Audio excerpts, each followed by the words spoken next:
आप लोगों ने सुना था अर्जुन के अर्जुन भगवान श्री कृष्ण के उपकारों का स्मरण कर रहे हैं और उन्होंने 8 और 9 श्लोक में क्या स्मरण किया था? हम लोग को स्मरण नहीं है। तो इसलिए हम लोग पहले देख लेते हैं कि क्या स्मरण किया था। एक उन्होंने कहा था कि खांडव वन को जलाने में वह समर्थ हुए और अग्नि को प्रदान किया। इंद्र को सामर गणा यानी कि देवताओं के साथ उन्होंने अपने कौशल से हराया। माया के द्वारा मय नामक दानव के द्वारा जो अद्भुत शिल्प माया से युक्त सभा भवन था उसको प्राप्त किया, जिसमें राजसूय यज्ञ हुआ और राजसूय यज्ञ में बहुत सारे अ, राजा उनको बलि देने के लिए आए। बलि मतलब यज्ञ के लिए आवश्यक वस्तुएं देने के लिए आए। और दूसरा चीज उन्होंने स्मरण किया था कि किस प्रकार से आपके ही तेज से, भगवान के तेज के कारण, जिसके चरणों में हजारों राजाओं के सिर नतमस्तक होते थे, उस जरासंध का वध भीम कर पाए और इस कारण से वह 20,000 राजा बचे, मुक्त हुए और वह भी राजसूय यज्ञ में आपके लिए बलि देने के लिए आए। बलि का मतलब है उपहार देने के लिए आए। आगे वह अब यहाँ इस श्लोक में वर्णन कर रहे हैं कि किस प्रकार से द्रौपदी का अपमान कृष्ण सहन नहीं किए। द्रौपदी भगवान की सखी कहेंगे, सखी बोलेंगे ना, गर्ल मतलब इंग्लिश में ट्रांसलेट करेंगे गर्ल फ्रेंड, लेकिन गर्ल फ्रेंड नहीं, मतलब मित्र कहा जाएगा। बहन की दृष्टि से, मतलब बहन तो मतलब संबंध में नहीं थी लेकिन बहन जैसा मानते थे, हाँ ऐसे करके। तो उनका अपमान करने के कारण भगवान ने जिन जिन लोगों ने द्रौपदी माता का अपमान किया था उन सभी पत्नियों, उनकी पत्नियों को विधवा कर दिया, अर्थात उनकी पत्नियों को माते बंद कर दीजिए, लॉक लगा दीजिए। इतना इंटेलिजेंस लगा सकते हैं, क्या सीख रहे कंपनी सेक्रेटरी में? कल मैंने उनको बोला मृदंग देके जाओ, तो दूसरे को देखने, पीछे वाला कोई कंपनी सेक्रेटरी को सेक्रेटरी चाहिए हर काम के लिए। इतना नहीं समझ रहा है कि वहां से एग्जॉस्ट चल रहा है तो हवा खींचेगा तो फिर वापस आ जाएगा। फिजिक्स नहीं पढ़े। कोई बात नहीं, ठीक है, चलिए कोई बात नहीं, मजाक कर रहे थे, अच्छे बच्चे बुद्धिमान। तो अब हम लोग श्लोक को समझ में, श्लोक की विषय वस्तु समझ रहे हैं। जिन्होंने द्रौपदी का अपमान किया, अपमान करने का प्रयास किया और अपमान भी किया, उन सभी व्यक्तियों की पत्नियों का बाल खुल गए। बाल खुल गए मतलब सब विधवा हो गए। तो ये दिखाता है कि भगवान अपने भक्तों के प्रति कितना प्रेम करते हैं और उनके प्रति किए गए अपराधों को सहन नहीं करते हैं। तो यह भी अर्जुन उपकार मान रहे, उसमें बहुत सारी बातें छुपी हुई हैं, उसको हम देखने का प्रयास करेंगे। और यहाँ शब्द बड़ा अच्छा है, तब। लेकिन चलिए अभी उसको हम पहले पहले बोल लेते हैं, मन भर के बोल लेते हैं। श्रीमद् भागवतम प्रथम स्कंद 15वां अध्याय 10वां श्लोक। पत्न्यास्तवाधिमख क्लृप्त महाभिषेका, पत्न्यास्तवादिमखृलिप्त महाभिषेका, श्लाघिष्ट चारु कबरम कितवै सभाया, श्लाघिष्ट चारु कबरम कितवैः सभायां, स्पृष्टं विकीर्य पदयोः पतिताश्रुमुख्या, स्पृष्टं विकीर्य पदयोः पतिताश्रुमुख्या, यस्तत्स्त्रियो कृतहिते यस्तत्स्त्रियो कृतहित यस्तत्स्त्रियो कृतहते शविमुक्तकेशाः, यस्तस्त्रियो कृतहते शविमुक्तकेशाः, पत्न्यास्तवाधिमख क्लृप्त महाभिषेका, पत्न्यास्तवादिमखक्लृप्त महाभिषेका, श्लाघिष्ट चारु कबरम कितवै सभाया, श्लाघिष्ट चारु कबरम कितवैः सभायां, स्पृष्टं विकीर्य पदयोः पतिताश्रुमुख्या, स्पृष्टं विकीर्य पदयोः पतिताश्रुमुख्या, यस्तत्स्त्रियो कृतहते शविमुक्तकेशाः, यस्तस्त्रियो कृतहते शविमुक्तकेशाः, पत्न्यास्तवाधिमख क्लृप्त महाभिषेका, पत्न्यास्तवादिमखक्लृप्त महाभिषेका, श्लाघिष्ट चारु कबरम कितवै सभाया, श्लाघिष्ट चारु कबरं कितवैः सभायां, स्पृष्टं विकीर्य पदयोः पतिताश्रुमुख्या, स्पृष्टं विकीर्य पदयोः पतिताश्रुमुख्या, यस्तत्स्त्रियो कृतहतेश विमुक्तकेशाः यस्तस्त्रियकृतहतेश विमुक्तकेशाः पत्न्यास्तवाधिमखक्लिप्तमहाभिषेका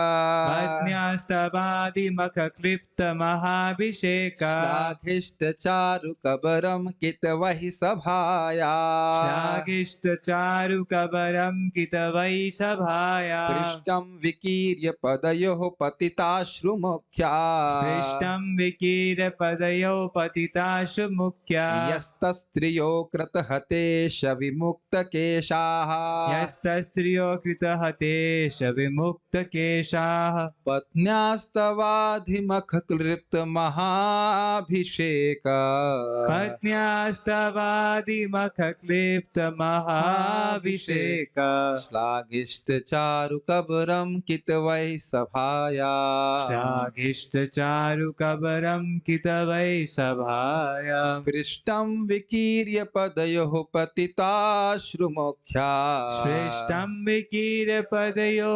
पतिताश्रुमुख्या यस्तत्स्त्रियो कृतहतेश विमुक्तकेशाः यस्तस्त्रियो कृतहतेश विमुक्तकेशाः। बहुत अच्छा श्लोक है।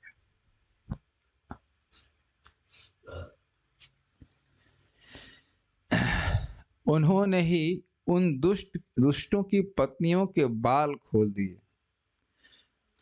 शब्द देखिए कितना अद्भुत बोल रहे हैं। जिन्होंने आपकी महारानी द्रौपदी की उस चोटी को खोलने का दुस्साहस किया था, जो महान राजसूय यज्ञ अनुष्ठान के अवसर पर सुंदर ढंग से सजाई तथा पवित्र की गई थी। उस समय वह अपने आंखों पर आंसू भरकर भगवान कृष्ण के चरणों पर गिर पड़ी थी। देखिए, पत्नियों के बाल खोल दिए का अर्थ क्या है? अब यहाँ पे आपको सीधा अर्थ नहीं लेना कि पत्नियों के बाल खोल दिए, क्या कृष्ण खुद जाकर चोटी खोल रहे हैं?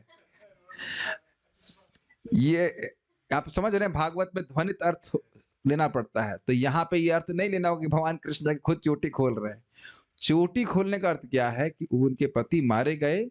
अब जैसे यहाँ पे हम समझ रहे हैं कि विधवा के चोटी बांधनी नहीं चाहिए, ऐसा कुछ होगा, नियम होगा, तो उनको बाल खोल के रहना पड़ा। ये चोटी खोल देने का अर्थ समझ रहे हैं? वह अपने पतियों से वियुक्त हो गए, उनके पति मार दिए गए। तो आप कहेंगे ये भी तो भगवान कृष्ण है कि वह तो सारथी थे। लेकिन आप जानते हैं भगवत गीता के 11वें अध्याय के आधार पर मेरे द्वारा ये सब पहले ही मार दिए गए। जिस समय दुर्योधन ने द्रौपदी माता के बालों का स्पर्श किया था, हतायुषा, छत हतायुषा, पहले भी सुन चुके हैं, उसी समय भगवान ने उन सारे लोगों की जिन्होंने इस कृत्य का, दुष्कृत्य का समर्थन किया था, सबने बालों का स्पर्श नहीं किया था। अब देख रहे हैं कि पतिव्रता स्त्री को और भी भगवान की भक्त को के चरणों में अपराध करने से कितना बड़ा भगवान दंड दे रहे हैं। सब लोग स्पर्श नहीं किए थे। दुशासन को आज्ञा थे दुर्योधन कि जाओ, उसको दासी हो गई, उसको लेकर के आओ। आपको पता है ना, पहले दुशासन गया था तो वो नहीं आई थी, तो फिर वो जबरदस्ती उनको लेके गया था, तो वो बाल पकड़ कर लेके गया था। उनके पास भी बहुत शक्ति थी द्रौपदी के पास, लेकिन दुशासन के समान नहीं थी। तो बालों को पकड़ने, स्पर्श करने के मात्र से, और उसके सारे लोग जिन्होंने समर्थन दिया, उस सभी लोगों ने, उन सभी लोगों को हाँ ओके, उन सभी लोगों का मैं कर दे रहा हूं, ठीक है, एक मिनट।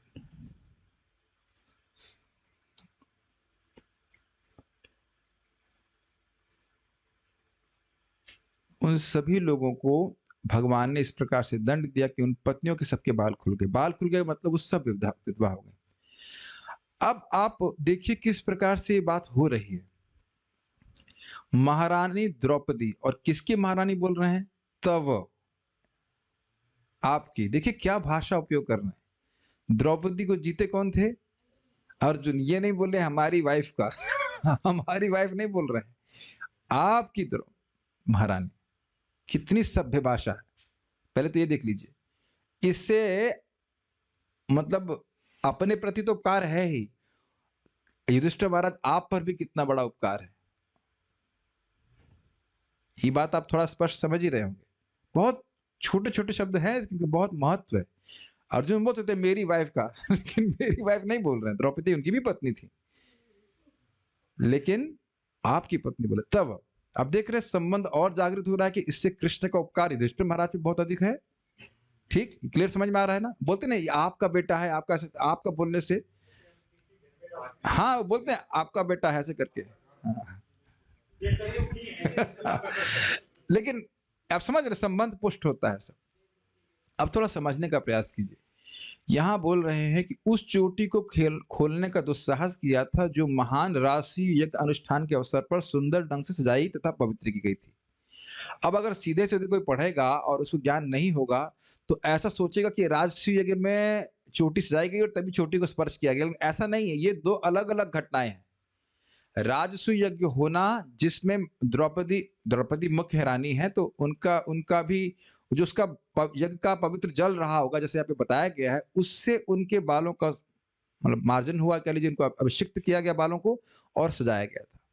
तो ये घटना हुई थी राजसूय यज्ञ और पहले हो चुकी है, ये महाभारत युद्ध के पहले हो चुका है, सब कुछ पहले हो चुका है। समझ पा रहे हैं इस बात को? और उसी राजसूय यज्ञ में आए थे दुर्योधन भी आया था और उसी समय वो घटना घटी थी कि जहाँ पानी था वहाँ उसको स्थल ले लिया और वो उसमें गिर गया था। है ना? वहाँ वो उसने अपने धोती ऊपर उठा ली थी और जहाँ स्थल था वहाँ उसने सोचा कि वहाँ उसने जहाँ जल था वहाँ सोच रहा था कि भूमि है, तो चलने लगा धम्म से पानी में गिर गया, तभी द्रौपदी हँसी थी। ये राजसूय यज्ञ की घटना है। ये सीन 1 है और इसके काफ़ी समय के बाद महाभारत का से पहले जो महाभारत के भी काफ़ी पहले मतलब जब ये द्यूत क्रीड़ा होती है, तब उनको अपमान होता है। तो कहने का आशय ये है कि द्रौपदी माता अत्यंत सम्माननीय थी, ये बोला जा रहा है। ये 2 घटनाएँ अलग-अलग समय पे एक ही समय पे नहीं हो रहा है। राजसूय यज्ञ में उनका इतना सम्मान हुआ था, पूरे विश्व के राजा आए थे। थोड़ा समझ रहे हैं इस बात को, पढ़ा आपने ना भी? पूरे विश्व के राजा आए हैं तो देख रहे हैं कि ये पटरानी है, तो कितने सम्मान से देख रहे होंगे। अब समझ में आ रहा है? उन्हीं वो भी देख रहे होंगे, पता नहीं उनके बाल देख रहे होंगे कि नहीं देख रहे होंगे, लेकिन वो बाल वहाँ उनके उस यज्ञ के जल के द्वारा सम्मार्जित हुए, अर्थात उनको अत्यंत सम्मान प्राप्त हुआ वहाँ पे, पूरे विश्व के सामने। और उसी रानी का अपमान करने का प्रयास किया जा रहा है। मैंने सुना 88,000 लोग या कितने लोग थे पता नहीं, बहुत सारे लोग थे उस समय, उस सभा में। अपमान करने का प्रयास किया जा रहा है और अद्भुत बात है कि वो कुरुवंश का अपमान होता है, वो खुद अपना ही अपमान कर रहे हैं। एक और मूर्खता है, लेकिन जो भी है। तो बालों को स्पर्श किया, आगे की तो बात छोड़ दीजिए, बालों का स्पर्श करने मात्र से भगवान संकल्प ले ली कि अब जिन्होंने भी समर्थन किया उनको मार दूंगा। पहली बात तो ये समझ लीजिए। दूसरा बात, वो कह रहे हैं कि उस समय वह अपनी आंखों में आंसू भरकर भगवान कृष्ण के चरणों पर गिर पड़ी।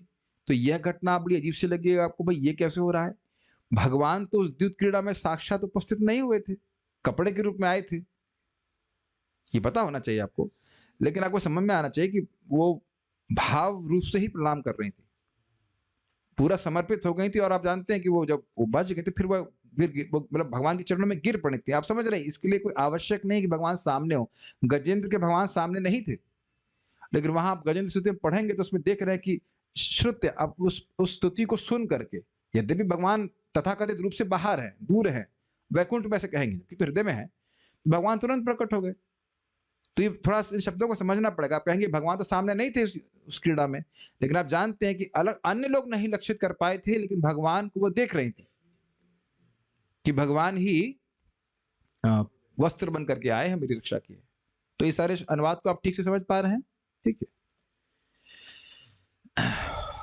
अन्वय देखिए, अधिमख, मख मतलब होता है यज्ञ और अधि मतलब महान यज्ञ। विशाल राजसूय यज्ञोत्सव के समय तव पत्न्यः, आपकी पत्नी महारानी द्रौपदी के क्लिप्त क्लिप्त को प्रपात अनुवाद किए हैं वस्त्राभूषित।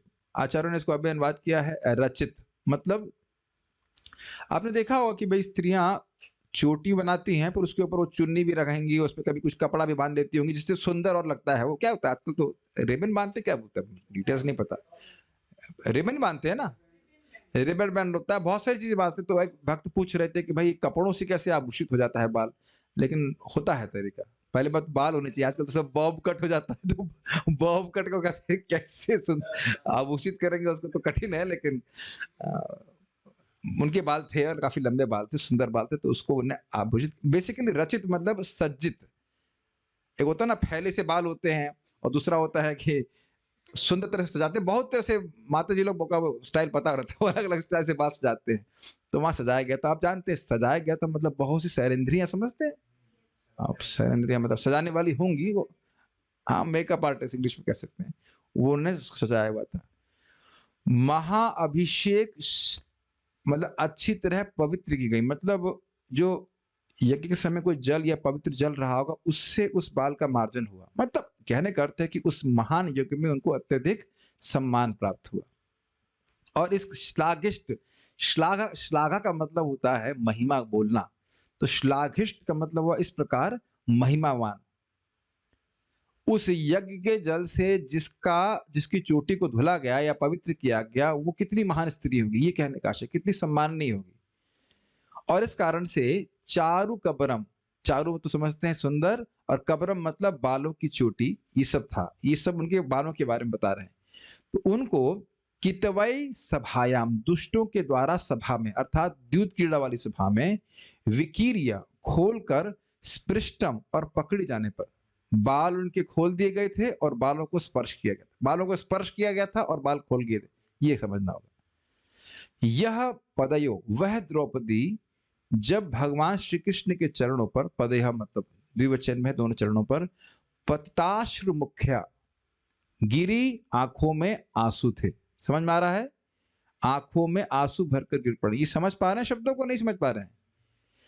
जिसकी चोटी, यह का मतलब द्रौपदी, जिस द्रौपदी की चोटी राजसूय यज्ञ के पवित्र जल से अभिषिक्त थी, सुंदर वस्त्राभूषित थी, सुंदर लग रही थी चोटी, अर्थात वह बहुत सम्मानीय स्त्री थी, उनकी चोटी को स्पर्श किया गया। ऐसे कहिए, उसी चोटी को स्पर्श किया गया। अब समझ में आ रहा है? राजसूय यज्ञ में नहीं हुआ, घटना तो बात की है, लेकिन राजसूय यज्ञ में जो जो बहुत महिमा मंडित हुई, वो उन्हीं माता द्रौपदी का अपमान करने का प्रयास किया गया दुष्टों के द्वारा। कैसे किया अपमान? स्पृष्ट, उस चोटी को, बालों को स्पर्श किया गया। और देखिए ये बहुत बड़ा अपमान है। पति के अलावा किसी स्त्री के बालों को स्पर्श करने का अधिकार किसी का नहीं होता। आई मीन छोटी है तो उसके पिता स्पर्श करने को अलग बात है, लेकिन ऐसे अधिकार नहीं, तो ये बहुत बड़ा अपमान था। तो यहाँ पे कह रहे हैं कि और उसका खोल देना। और जानते हैं कि उद्देश्य बहुत खराब था।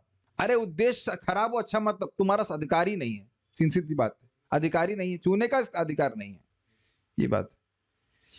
ऐसा अगर पांडव लोग फ्री होते, दास नहीं बने होते, तो वही 100 के 100 खत्म हो गए होते। आप ये समझ लीजिए कि पांडवों को पहले दास बनाए, प्लानिंग उसकी द्रौपदी को ही हड़पने की थी। अगर वो दास नहीं बनाते तो भीम वहीं खत्म कर देते उनको, और उससे पहले तो भीष्म खत्म कर देते। ये बात आपको समझनी होगी कि कोई जो वो अपमान करने का प्रयास दुशासन कर रहा था, कोई और क्षत्रिय करने की सोच नहीं सकता था। वहीं क्या कहते हैं ना, अगर यहाँ की भाषा में कहें, वहीं गाड़ दी जाता है खत्म कर देते भीम उसका, क्या कहेंगे उसको, जैसे हमारे यहाँ पे वो गोमाता में वो कूट देते ना उसको, ऐसे कूट के खत्म कर देते।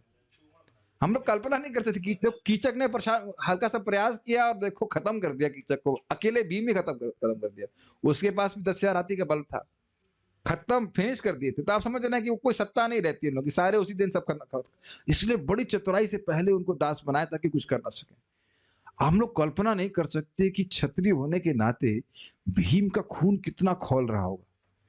आप लोग कल्पना नहीं कर सकते। आप सोच रहे हैं कि अर्जुन, मतलब समझ रहे हैं उनकी बाइसेप्स फड़क रहे होंगे, भाई इसको तो पीस दें। बिल्कुल है कि नहीं?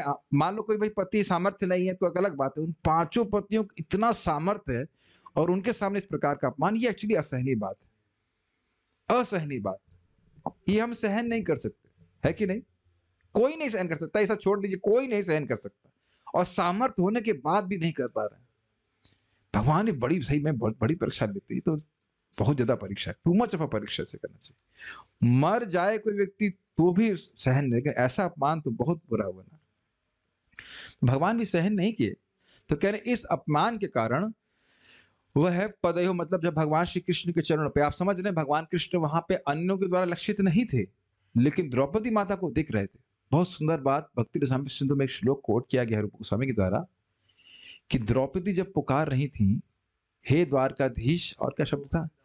नहीं नहीं, ये तो है गोविंद दामोदर माधव, एक और है द्वारकाधीश, और एक और शब्द बोलती हैं, गोविंद बोलती हैं, मुझे याद नहीं आ रहा, जो भी नाम बोलती हैं।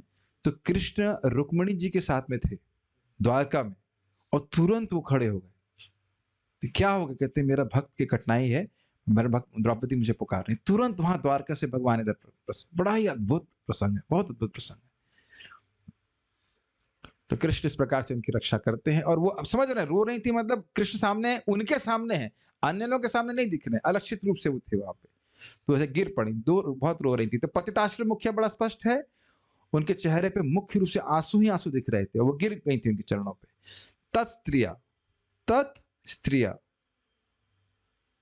वो तत्स्त्रिया को मिलकर के संधि करके तत्स्त्रिया बजा, तत्स्त्रिया, थोड़ा स्पेलिंग मिस्टेक है मेरे ख्याल से, तत्स्त्रिया, तत्स्त्रिया हो रहा है, थोड़ा सा वो तत्स्त्रिया हो रहा है, तत् हलंत नन स्त्रिया, तत् मतलब उन स्त्रियों की, यानी तो उन दुष्टों की पत्नियां जिन्होंने अपमान किया था उन भगवान श्री कृष्ण के द्वारा। देखिए, तत्स्त्रिया का शाब्दिक अर्थ लेंगे कि उनकी पत्नियां या वह स्त्रियां, लेकिन आपको अगर पूरा अन्वय कंप्लीट करना होगा तो समझना होगा कि वो उन दुष्टों की स्त्रियां भगवान श्री कृष्ण के द्वारा हत ईशः। हत ईशा का अर्थ क्या होता है? देखिए, ईश का मतलब स्वामी, और हत स्वामी, हत ईशा मतलब जिसका स्वामी मार दिया गया हो। समझ रहे हैं शब्दों को? जो कहते हैं, इसलिए कह रहे पति विहीन होकर के, तत्स्त्रिया हत ईशः, वो उन दुष्टों की स्त्रियां या पत्नियां भगवान श्री कृष्ण के द्वारा पति विहीन होकर विमुक्त केशाह, खुले हुए बाल वाली अकृत हो गई। मतलब कहने का अर्थ है कि उनके पति भगवान कृष्ण मरवा दिए, खत्म करवा दिए। और आप जानते हैं कि अर्जुन जब कह रहे थे युद्ध नहीं करूंगा, तो भगवान कहे कि तुम करो या ना करो, ये कोई जिंदा बचने वाले नहीं, सारे मार दिए गए। श्लोक बहुत अद्भुत है, थोड़ा संस्कृत देखने का प्रयास कीजिए। पत्नयास्तव, आपकी पत्नी द्रौपदी, अधिमख, क्या क्या वर्णन कर रहे हैं उनके बारे में? कह रहे अधिमख अर्थात राजसी युग के विशाल यज्ञ में क्लिप्त, यानी वस्त्रों से आभूषित या सुंदर तरह से रचित, और महाअभिषेक, महाअभिषेक मतलब जो यज्ञ के जल से उनके चोटी धुली गई थी, इस कारण से श्लाघिष्ट अति उत्तम थी। और चारु कबरम, कबरम मतलब चोटी, और चारी मतलब सुंदर चोटी को, कितवय सभायाम, दुष्टों के द्वारा सभा में स्पृष्टम, स्पृष्ट किया गया, और विकीर्य, वह खोल दी गई थी चोटी। इस कारण से द्रौपदी पदयो, आपके चरणों में, श्री कृष्ण के चरणों में पतिता अश्रु मुख्या, वह रो रही थी आंसुओं से, और गिर पड़ी थी, आंसू से रो रही थी। यतः यह तत्स्त्रिय, यह मतलब वह द्रौपदी, तत्स्त्रिय, उन दुष्टों की स्त्रियां, अच्छा स्त्रियों के बाद एस लगा हुआ है, तो वो आ वहां से उठा लेना पड़ेगा, संधि छेद करेंगे तो। स्त्रिय अकृतहत ईशः, अकृतहत ईशः, अकृत मतलब हो गई, कैसी हो गई? हत ईश हो गई, पति के विहीन हो गए, इस कारण से विमुक्त केशः, इसलिए इस प्रकार से उनके केश खुल गए, वह विधवा हो गई, ये कहने का। तो ये क्या कृष्ण का उपकार है? बिल्कुल है जी।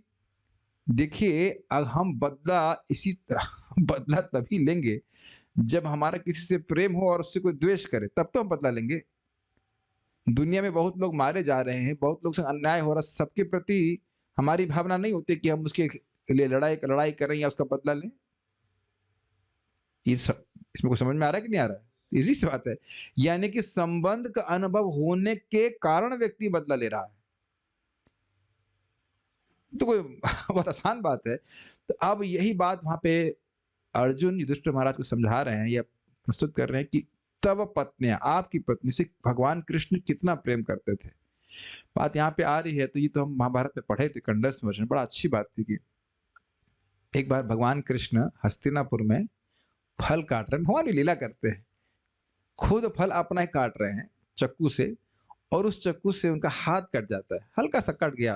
तो द्रौपदी माता वहीं थी। अब आप कहेंगे वो खुद क्यों नहीं फल काट रही थी, what ever, don't ask that engineer type question. लेकिन वो वहां पे थी, और उन्हें तुरंत अपने बहुत सुंदर वस्त्र था उनका, उसको फाड़ करके तुरंत वो पट्टी बांध दी। तो कृष्ण तभी कहे कि सखी मैं इसका, सखी बोलेंगे या जो भी मतलब मित्रा जो भी कह लीजिए, मित्र मित्र तो नहीं कहेंगे, द्रौपदी कृष्णा जो भी बोले हो कि इसका मूल्य मैं सही समय पर जरूर चुकाऊंगा। तो समझ नहीं पाई थी कृष्ण क्या कह रहे हैं, क्या कर रहे हैं। तो देखिए कितनी सुंदर बात है ना। आज भी एक भक्त को बता रहा था, उनके जीवन में कुछ कठिनाई आई तो वो जप करना बंद कर दिए। अब जो भी बात रही, तो हमने कहा देखिए जप करने से आपकी कठिनाई कम ही होगी, बढ़ेगी नहीं। Doesn't make sense. भगवान का आश्रय ले किसी भी परिस्थिति में भगवान रक्षा करने वाले होते हैं, और जिस तरह से वो करते हैं उस प्रकार से हमारी बुद्धि चलने वाली भी नहीं है। एक बात तो देखिए सत्य है कि द्रौपदी माता जिस अपमान की स्थिति में थी, मैं नहीं समझ रहा हूं कि वो सोच पा रही थी कि इस प्रकार से कृष्ण रक्षा करेंगे। ये तो उनके रेंज के बाहर था। यह कोई पांडव या द्रौपदी माता सोच नहीं पाई थी। इसलिए देखिए दोनों हाथ खड़ा कर दे कि अब हम आपकी शरण में हैं, जो होना है अब आप जो चाहे वैसे करिए। ये बहुत अद्भुत बात है। हम देखिए लीला आपने सभी जानते हैं, कोई ऐसा नहीं कि नहीं जानते हैं, लेकिन आप जान रहे हैं कि जिस प्रकार से भगवान ने रक्षा करी, ये कोई कल्पना नहीं कर सकता है कि नहीं। भगवान हर जगह हैं, भगवान सब जगह हैं, और भगवान का सामर्थ्य है रक्षा करने के लिए। आज मैं बहुत गंभीरता से सोच रहा था, बड़ा एक हल्की सी निर्भयता की फीलिंग आ रही थी कि जब माँ का गर्भ तो पार करके आया ही हूं ना मैं, हम सभी लोग आए हैं, अब उससे अधिक कठिन स्थिति जगत में क्या हो जाएगी। सोचने वाली बात है ना। आदमी डरता है, कैसे चलेगा कैसे चलेगा। माँ के गर्भ में चला लिए कृष्ण, तो आगे भी चला ही लेंगे कि नहीं। वहां कौन सा हम नौकरी कर रहे थे। हम ये नहीं कह रहे कि अब नौकरी मत करो, तो जो आवश्यक है अब करना होता है, लेकिन जब वहां कृष्ण रक्षा कर लिए तो अब रक्षा नहीं करेंगे भाई जीवन में। तो चिंता करने से क्या होगा। अच्छा, चिंता करने से तो कुछ होगा भी नहीं ना।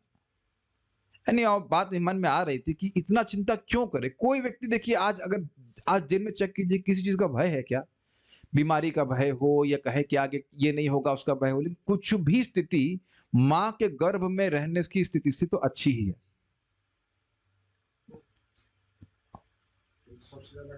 सबसे ज्यादा कष्ट होता है, और उसमें कोई सहायता नहीं कर सकता। दुनिया का कोई व्यक्ति सहायता नहीं कर सकता। भगवान पे आश्रित है तभी तो बच के निकले हैं। ये कभी सोचा आपने इस तरह से। मैं वेरी स्ट्राइकिंगली आज मैं सोच रहा था, है कि नहीं। तो कृष्ण कुछ ना कुछ करके व्यवस्था करा ही लेते हैं। आप जी ही लेंगे, देखिएगा कि मर रहे हैं कि नहीं भूख से। कभी भूख से नहीं मरेंगे, स्पेशली भक्त तो कभी नहीं मरने वाले। चिंता करके व्यक्ति मरता रहता है। खैर हम वहां उधर बात आ गई तो मैं बोल रहा हूँ, लेकिन मैं खाली ये बात कर रहा था कि द्रौपदी माता से कितना भगवान प्रेम कर रहे हैं, यह वहां पे दर्शाया जा रहा है, और हम लोग कल्पना नहीं कर सकते ना। और आप सोच रहे हैं कि कितना बड़ा अपमान था, और कितने बड़े अपमान से युधिष्ठिर महाराज बच गए। उनकी पत्नी का अपमान क्या उनके अपमान से अलग है। समझ रहे हैं बात। जो शब्द बोले गए थे वो ही सहन नहीं होते। अब मैं शब्द बोल भी नहीं सकता, वो जो दुर्योधन ने और कर्ण आदि ने बोले थे, दुशासन ने बोले थे, वो बोलने लायक नहीं है, सब आप जानते हो। वो आप कभी थोड़ा लीला में प्रवेश की, वो एक शब्द इन लोगों की हिम्मत नहीं थे सब बोल सके। कहते ना, एक एक शब्द वो जो बोल रहे थे, अगर वो दास नहीं होते वही खत्म कर दिए होते, किसी को नहीं थे वही खत्म कर दिए होते, और कुछ नहीं कर पा रहे हैं। कभी कभी ऐसी स्थिति आ जाती है। और अब आप कहेंगे कि ऐसा क्यों किया द्रौपदी से। आप कह सकते हैं अनंत काल के लिए द्रौपदी माता प्रसिद्ध हो गई कि कृष्ण उनसे कितना प्रेम करते हैं, पांडवों से कितना प्रेम करते हैं। परीक्षा तो बहुत बड़ी भगवान ले लिए, लेकिन यह भी तो हो गया ना कि द्रौपदी शुद्ध भक्त हैं और सबको पता चल रहा है। देखिए समझिए, तटस्थ लक्षण है भक्तों का सहिष्णुता। भगवान तो अब वो प्रकट कब होगा। किसी भी परिस्थिति में भक्त भगवान की शरण ले रहे हैं, तो किसी भी परिस्थिति में कृष्ण को डालना पड़ेगा ना। तब मालूम चलेगा कि ये शुद्ध भक्त है, नहीं तो मालूम कैसे चलेगा। हाँ कुछ कह रहे थे। यस माइक दीजिए। ये बहुत मतलब लीला तो सब जान रहे, लेकिन बहुत इंटेंस और बहुत इंटेंस श्लोक। हाँ बोलिए। प्रभु जी एक क्वेश्चन है, जो आपने बताया विमुक्त केशा, अगर कोई इसमें पूछता है कि स्त्रियों की क्या गलती थी, क्या इसमें मैं ये भी पूछना चाहता हूँ कि स्त्री पति का समर्थन करती है इसलिए विधवा हुई? नहीं नहीं, नहीं, पत्नियों का समर्थन तो देखिए, जिस तरह का अपमान द्रौपदी कर रही थी, कोई स्त्री का समर्थन कर सकती है? उनकी गलती नहीं थी, लेकिन भोगना पड़ा। जैसे हरिदास ठाकुर का अपमान किए रामचंद्र खान, और फिर नित्यानंद प्रभु का अपमान किया, तो गाँव वाले तो नहीं बोल रहे थे रामचंद्र खान को कि तुम भी जाओ, लेकिन भोगना पड़ता है। वहाँ बड़ा स्पष्ट लिखा कि एक व्यक्ति अगर वैष्णव का अपराध करेगा, अन्य लोग का कोई मतलब भी नहीं है, तो भी उनको भोगना पड़ेगा। हाँ, दुःख भोगना ही पड़ेगा। देखिए, पत्नियों को सज़ा कृष्ण नहीं देना चाह रहे थे। थोड़ा समझना होगा, ये अच्छा बात यहाँ पे आ रही है। क्या पत्नियों को कृष्ण सज़ा दे रहे हैं? अब पत्नियों को सज़ा कृष्ण देना नहीं चाहते हैं, लेकिन पतियों को तो पति तो मारे गए ना। आप मेरी बात समझ रहे हैं? थोड़ा अलग देखने का, हम लोग लग रहा है पत्नियाँ दुःख में हैं, लेकिन पत्नियों को कृष्ण दुःख नहीं देना चाहते, क्योंकि पत्नियों का कोई विद्रोह नहीं था। ना ऐसा सुनने में नहीं आया, ना द्रौपदी से ना अन्य से। लेकिन पति मारे गए, उस तरह से दुःख मिला प्राप्त हुआ। फिर एक और बात समझिएगा, ये बात यहाँ पे अर्जुन की भगवद गीता के अनुसार है। भगवद गीता में कह रहे हैं कि ये सब मारे जाएँगे और इनकी पत्नियाँ दूषित हो जाएँगी, लेकिन युधिष्ठिर महाराज के राज्य जो बाद में, एक भी स्त्री दूषित नहीं हुई। कोई प्रमाण नहीं किसी का तो सामर्थ्य हो कि वह दूषित कर सके किसी भी स्त्री को, यद्यपि उन सभी के पति मारे गए। और बहुत सारी संभावना यह भी है कि बहुत सारी सती भी हो गई होंगी, बहुत सारी संभावनाएं, बहुत सारी संभावनाएं। एक्चुअली ऐसा है नहीं कि सारी सती हो गई थी, क्योंकि जब विदुर जी लौट के आए थे तो उसमें लिखा हुआ है कि कौरवों की स्त्रियां भी थी अपने बच्चों के साथ, पुत्र इत्यादि थे, तो वो सती नहीं हुई होंगी। तो मेरा कहने का अर्थ है कि सभी सभी को सुरक्षा प्रदान की। अरे, जब हर जीव को सुरक्षा प्रदान हो रही है, तो उनकी पत्नी को नहीं हो रही होगी। लेकिन हाँ, पति का मरना तो दुःख है ही ना। खाली ये कहने का आशय ये है कि द्रौपदी से कितना प्रेम करते हैं, और आपकी तव पत्नी, देखिए एक और बात भी समझना होगा कि युधिष्ठिर महाराज भी प्रिय हैं, तो उनकी पत्नी का भी अपमान कृष्ण सहन नहीं कर सकते, उस दृष्टि से भी देख लीजिए। भाई कोई बोलता है ना कि अरे आपके बच्चे को बचाए हैं, अगर इस तरह से बोलेगा तो आप अपना बच्चे पे उपकार किया है, आप पे नहीं किया है। आप लोग नहीं कहते हैं कि मान लीजिए किसी का बच्चा बीमार हो, कोई आकर दवा दे दे, तो अरे आपका, आपने हम पर बहुत बड़ा उपकार किया। तो उपकार तो बच्चे पे किया है, लेकिन आप नहीं अनुभव करते हैं। तो ये दोनों ही बातें समझ में, इसलिए तब तब पत्नियां शब्द वहां पे कह रहा है। बहुत अच्छा श्लोक है ये।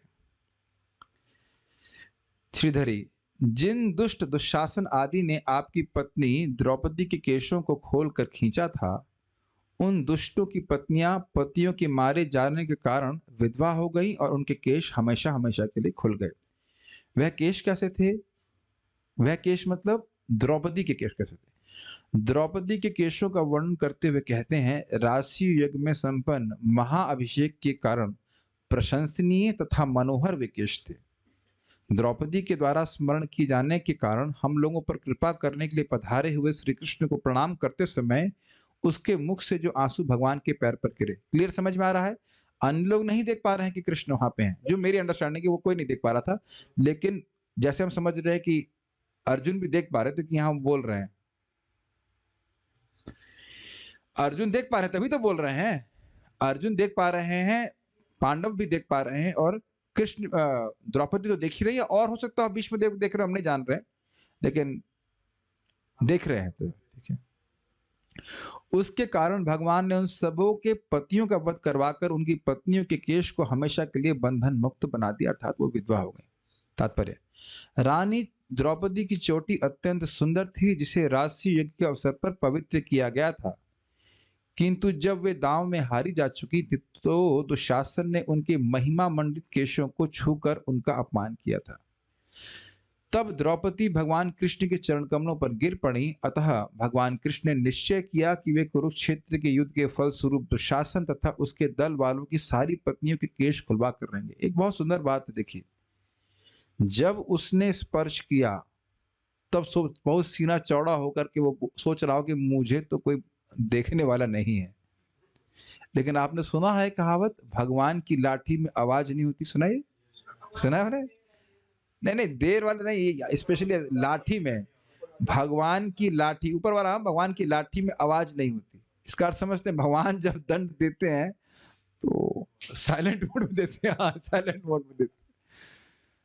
तो व्यक्ति कभी कभी वैष्णव समाज में रहते हुए सोचता है कि मैं भक्तों का अपराध कर लूंगा और मैं बच जाऊंगा। होता नहीं। फिर वो अब देखेंगे कि अकस्मात भक्ति से गिर जाता है व्यक्ति, क्या कारण है? ये भूल जाता है कि मैं कोई हीरो नहीं हूँ, मैं बहुत क्षुद्र जीव हूँ और मैं भक्तों का एक सिंपल सा सेवक मात्र हूँ। बस यही बात भूल जाते हैं। बहुत बड़ी शिक्षा ग्रहण करें, ऑब्वियसली इस तरह की हरकत तो कोई नहीं करेगा, लेकिन वैष्णव समाज में हमेशा व्यक्ति बिल्कुल ऐसे बकरी की तरह बकरी बोलते हैं, नम्रता के लिए बकरी, बकरी लैम्ब लैम्ब की तरह रहना चाहिए। हाँ क्या? लैम्ब बोलते हैं ना, लैम्ब, मेमना की तरह रहना चाहिए। हम सोचते हैं कि हम आप लोग ऐसे है वो नहीं, लेकिन just to be more careful. ये बहुत बार होता है, बहुत बार होता है कि थोड़ा सा भक्ति करने लगे, कुछ प्रभाव आ गया तो हम सोचते हैं कि किसी के हृदय को आहत कर देंगे और बस कुछ होगा नहीं। बहुत खतरनाक है, बहुत खतरनाक है। बाद में देखते हैं कि वो जो भक्त दूसरों को कुछ बोल रहे थे वही भक्ति से च्युत हो जाते। ऐसा कोई अपमान नहीं करेगा जैसे यहाँ पे दुशासन कर रहा है, लेकिन शिक्षा हमको ग्रहण करनी पड़ेगी कि वैष्णव अपराध से व्यक्ति को बहुत बचना चाहिए, बहुत बचना चाहिए। तो यहाँ पे हम देख रहे हैं कि यद्यपि दुशासन को अभी लग रहा था आज तो मैं बहुत हम लोग आनंद ले रहे हैं, कुछ ले रहे हैं, जो भी कुछ हम लोगों ने अपमान कर लिया, कितना अच्छी बात है, लेकिन उसी दिन भगवान संकल्प ले लिए। और पॉजिटिव सेंस में जो कोई व्यक्ति भगवान की भक्ति करना शुरू करता है उसी दिन संकल्प ले लेते हैं भगवान की उसको हम निर्गुण बनाएंगे। वैसे तो आप लोगों को तमोगुण रजोगुण का अनुभव तो कुछ होगा नहीं, मतलब आप लोग तो सतोगुण में ही रहते होंगे, लेकिन अगर अपनी बात करें तो मतलब मुझे तो बहुत बार रजोगुण तमोगुण प्रभावित करता है, तो मैं भी निराश हो जाता हूँ कभी कभी कि क्या हो रहा है। लेकिन फिर याद करता हूँ कि हाँ इतनी बात जरूर है कि कृष्ण संकल्प लिया है कि इस जीव को मुझको एटलीस्ट भगवान कभी ना कभी निर्गुण जरूर बना लेंगे। ये बात भगवान की याद रहती है कि भाई किसी तरह से भक्ति करते रहो। तो भगवान ने संकल्प ले लिया, जैसे ही व्यक्ति भक्ति स्वीकार करता है, ये शास्त्र में आचार्य चक्रवर्ती बात बताते हैं कि जैसे ही व्यक्ति भक्ति स्वीकार करता है उसी दिन भगवान संकल्प ले लेते हैं कि इसको मुझे निर्गुण बनाना है। तुरंत नहीं बनाते, ये उनका स्वभाव है। आप चाहो तो कल ही शुद्ध भक्त, मतलब भगवान चाहे तो कल ही आप शुद्ध भक्त बन जाओगे। महाप्रभु ने कर भी दिए, लेकिन सामान्यतः भगवान चाहते हैं कि भक्त थोड़ा सा भिड़े, थोड़ा मतलब प्रयास करे तो फिर प्रगति करते। लेकिन बात हमको यहाँ पे जो दूसरी पॉइंट जो मैं ले रहा हूँ वह है कि कृष्ण का संकल्प, कृष्ण सत्य संकल्प है। संकल्प ले लिया कि अब इनकी स्त्रियां विधवा होंगी तो विधवा होंगी, खत्म। उसी तरह संकल्प ले लिया कि ये इसको व्यक्ति को भगवान के पास मुझे अपने पास लाना है तो अब जाएंगे ही। ये बात की बहुत अच्छी बात हमें यहाँ से मैं इस पॉइंट को ले रहा हूँ, सत्य संकल्प वाली बात। इसीलिए कह रहे हैं दलवाल भगवान ने निश्चय किया कि अब इनके पति तो मारे ही जाएंगे। अब चाहे अर्जुन युद्ध करते या ना करते वो मारे ही जाने वाले थे। इस प्रकार कुरुक्षेत्र के युद्ध के पश्चात जब धृतराष्ट्र के सारे पुत्र तथा पौत्र युद्ध में मारे जा चुके थे, देखिए पौत्रों का तो आप कहेंगे कोई तो होंगे भी नहीं, कोई मतलब ही नहीं है, लेकिन वह भी सब मारे गए। तो परिवार की सारी स्त्रियों को विधवाओं के रूप में केश खोलने पड़े। दूसरे शब्दों में दुशासन द्वारा भगवान के महान भक्त का अपमान किए जाने से ही कुरुवंश की सारी स्त्रियां विधवा होंगी। इसीलिए मैं कितनी बार भक्तों को समझाता हूं कि जो व्यक्ति प्रसाद गेट पे खड़ा है तो फायरिंग लाइन में है, उड़ा दिया जाएगा। परम पूज्य वृंदावन चंद महाराज के शब्द हैं, बहुत अच्छा बात बोल रहे थे कि मान लो कोई व्यक्ति प्रसाद खाने के लिए आए, ये एकदम लेक्चर में रिकॉर्डिंग तुम्हारे पास नहीं, एकदम सामने सुना हूं। आपने कदाचित किसी गलत व्यक्ति को, वैसे गलत तो कोई होता नहीं प्रसाद के लिए, गलत व्यक्ति को, अनाधिकृत व्यक्ति को प्रसाद खाने के लिए जाने दिया तो उससे कौन सा पाप लगेगा? नटवर बुआ बताइए कौन सा पाप लगेगा? जो योग्य नहीं है, वैसे तो सभी लोग योग्य नहीं, मान लो कोई योग्य नहीं है, मान लो ब्रह्मचारी लाइन से ब्रह्मचारी नहीं गया और उसने गलती से उस स्टीम्ड लाइन में प्रसाद पा लिया, तो कौन से नरक में हम जाना पड़ेगा? जो गेट पे खड़ा वो कौन से नरक में जाएगा? कोई नहीं जाएगा। प्रसाद देने में कोई हानि नहीं, समझ में आ गया? हम ऐसे बोल रहे हैं, लेकिन मान लो कोई महान भक्त है और उसको आपने ऐसे दिखा दिया हाथ, तो भगवान के हाथ हमारे सर से हट जाएगा, भी समझ लीजिए। ये बात हमको शुरुआत में समझ में नहीं आती, नियम के चक्कर में मत फंसी। हमारे भी यहाँ पे भक्त बैठे हैं तो इसलिए मैं उनको शिक्षा यहाँ क्लास के द्वारा दे रहा हूँ। गेट पे खड़े हो, बहुत ध्यान पूर्वक खड़े हो ना। हम स्पेशली जो ब्रह्मचारी लोग अपने जेब से कुछ नहीं दे रहे हैं तो अपनी जेब में अपराध क्यों इकट्ठे कर रहे हो? प्रभुपाद तो बोले 10 मील तक कोई भूखा ना जाए।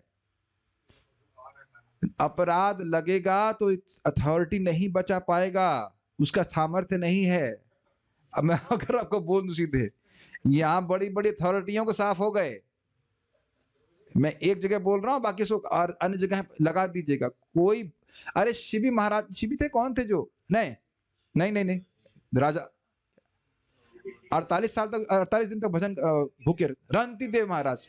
अरे वह तो क्या, किसको, चांडाल तक को खाना खिलाए, कुत्ते तक को खिलाए। बताइए हमारी क्या स्थिति है, हम इंसान को नहीं खिला पा रहे। हाँ, ये भी बहुत विनोद की बात है कि वहां बाहर गाड़ी ले जा करके बांट रहे हैं खिचड़ी प्रसादा, और यहाँ के आकर 2-4 भाग तक के खा लेते हैं। भाई हम तो इसलिए बंद ही, हम तो उस जाते ही नहीं। मैंने कहा भाई सर पे अपराध कौन लेके आया, वैसे अपराध भरे पड़े हैं फालतू में। बल्कि हम तो अपनी तरफ से प्रयास करते हैं कि कुछ सजेशन दे दे कि अच्छा प्रसाद बन जाए, और उससे हो जाता है। और कितना सुंदर प्रसाद बना, आशीर्वाद ही आता है।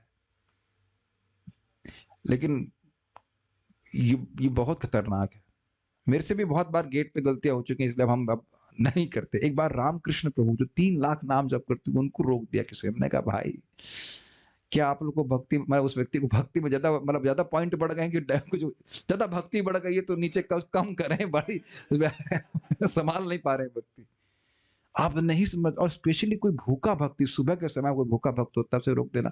हम तो भाई ये देख रहे हैं कि हम वृंदावन में आकर के क्यों अपराध करें, क्यों कलेक्ट करें, अपराध इकट्ठे करने के लिए आए हैं।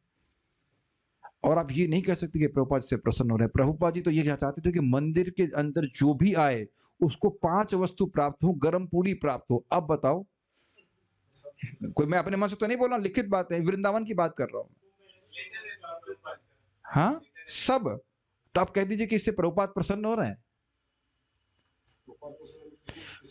और पर अगर दूसरी बात कहा जाए, ये तो नियम है शास्त्र का, खाने से पहले जाकर 3 बार बोलना चाहिए, कोई भूखा है मेरे अलावा, कोई भूखा है, तब जाके खाना चाहिए। और जो भूखा व्यक्ति है उसको भगा दे रहे हैं। हमको तो सही बता रहा है, ये सब बड़ा खराब लगता है, बहुत खराब लगता है। मेरा अनुभव है कि मैं कभी, जैसे मेरे पास धन देते हैं लोग, तो मैं धन का दान करता हूँ, उससे पहले कि दूं, उससे अधिक आ जाता है। मैं तो अद्भुत देख रहा हूँ। इसलिए competition between me and Krishna, उससे पहले कि मैं डेबिट करूं, वो क्रेडिट हो जाता है, उससे ज्यादा होता है। ये एक अद्भुत, मतलब मुझे तो अद्भुत हो रहा है कि हमेशा ऐसा होता है। तो क्यों डरना, बताओ क्यों डरना कि खा लेंगे तो कमी हो जाएगी। मैं खाली इतना बोल रहा हूँ कि छोटी छोटी बात, एक बहुत सुंदर बात, एक भक्त महाराज जी की मैं पुस्तक पढ़ रहा था, इस्कॉन के महाराज है, तो वो किसी व्यक्ति को लेकर गिरिराज जी की परिक्रमा कर रहे थे, नाम भूल रहा हूं मैं। तो वहां पे कोई साधु बैठे होंगे, अब कोई तो हो, तो जो भी हो, तो एक महाराज बैठे हुए थे, साधु बैठे हुए, तो दूसरा भक्त उनको कुछ दे रहा था, कुछ 200 रुपया जो भी कुछ दे रहा होगा। तो पता नहीं किस कारण से उन्हें रोका उसको कि यहाँ नहीं देना चाहिए। कहा देखिए, आप वो दे या ना दे अलग बात है, लेकिन आप दान रोक रहे हैं, ये अपराध आपको लगेगा। वो बड़े उच्च कोटि के साधु थे, कहते हमारा कोई ऐसा अपेक्षा नहीं है, लेकिन आप रोक रहे हो, ये बात है। खुद महाराज अपने से लिखे, तो उसको बोले, फिर कहते हैं तब मैं समझा कि अपराध कितना सूक्ष्म हो सकता है। समझ रहे मेरी बात? तो ये नाम मुझे याद नहीं आ रहा, लेकिन मतलब पॉइंट ये है कि ये मैं पढ़ा था साक्षात इस बात को, तो समझना चाहिए कि अपराध का स्तर बड़ा सूक्ष्म होता है। हमेशा सेवक की भावना रहनी चाहिए, हर भक्त के हम सेवक है, एज फार एज पॉसिबल। तो मैंने का प्रयास कर, इस प्रकार का पान कोई नहीं करेगा, आप जैसा ये लोग कर रहे हैं, लेकिन फिर भी छोटा अपराध करेंगे तो भी नुकसान तो हो जाएगा ना। थोड़े समय के लिए तुम हैं, जिंदगी तो चुटकी में बीत जाएगी, उसमें क्या किच किच करना। भगवान भले ही अपने ऊपर किसी दुष्ट द्वारा किए गए अपमान को सह लें, क्योंकि पिता अपने पुत्र के द्वारा किए गए अपमान को सह लेता है, किंतु वे अपने भक्तों का अपमान कभी नहीं सहते। थोड़ा समझने का प्रयास कीजिए। मधाई ने नित्यानंद प्रभु का अपराध किया था, और चक्र महाप्रभु ने आवाहन कर दिया था। तो जब बताया गया कि जगाई ने बचाया है नित्यानंद प्रभु को, तो भगवान ने जगाई को तुरंत आलिंगन कर लिए, देखिए, और मधाई को मारने के लिए उत्सुक हो गए। तो मधाई ने कहा कि आप, इसने सारे पाप वो किए हैं जो मैंने भी किए हैं, सब लोग मिलके कि मुझ पे कृपा कीजिए, तो कहते हैं नहीं तुमने नित्यानंद प्रभु का अपराध किया। तो कहते हैं कि देखिए इससे पहले बहुत सारे असुरों ने, आप भगवान कृष्ण हो, आप पर आघात किया, आपने उसको कुछ बुरा नहीं माना। तो कहते हैं हाँ लेकिन तुमने नित्यानंद प्रभु का अपराध किया। ये मैं अपने जीवन में घटना देखा, मेरा कोई अपराध का उद्देश्य नहीं था। कोई तो शायद वो था, क्या था, बोट फेस्टिवल चल रहा था, तो मैं जाकर बैठा और एक व्यक्ति बाहर का था, वो अपने बच्चे को अपनी गोद में लेके बैठा हुआ था। मैं उधर देखा भी नहीं था उसको, मेरा कोई उद्देश्य उसके बच्चे को डिस्टर्ब करना नहीं था। गलती से मैं उस बच्चे के पांव के ऊपर बैठ गया, वो इतना रंज हो गया, इतना गुस्सा हो गया। मैं उसके पांव पे तो नहीं बैठा था और मेरा कोई उद्देश्य नहीं था, हम देखे नहीं, हो जाता है कभी कभी, नहीं देखे, बहुत गुस्सा हो गया। और यहाँ भी आप देखे होंगे किसी के बच्चे को बस ऐसे कर दीजिए, सर पे हाथ कर दीजिए, कह दीजिए कितना प्यारा बच्चा है, बस देखो पिता कितना खुश हो जाता है, माता कितना खुश हो जाती है। या आप एक लॉलीपॉप दे दीजिए बच्चे को, देखिए कितना खुश हो जाता है। तो ये बारंबार ये सब क्यों आ रही हैं, ये पॉइंट्स अपने को पकड़ने हैं। भक्तों को सुखी करें वाणी से, शरीर से, तो बहुत प्रगति जीवन, कैसे भी, धन से, किसी भी तरह से आप सुखी कर सके, सहायता कर सकें, किसी के भजन में आप मदद कर सके, आपका भजन बढ़ेगा। ठीक है। महान, हाँ, एक और उदाहरण दिया जाता है कि अगर कांटा पांव में लगा है तो क्या उसे कंधे से निकालेंगे?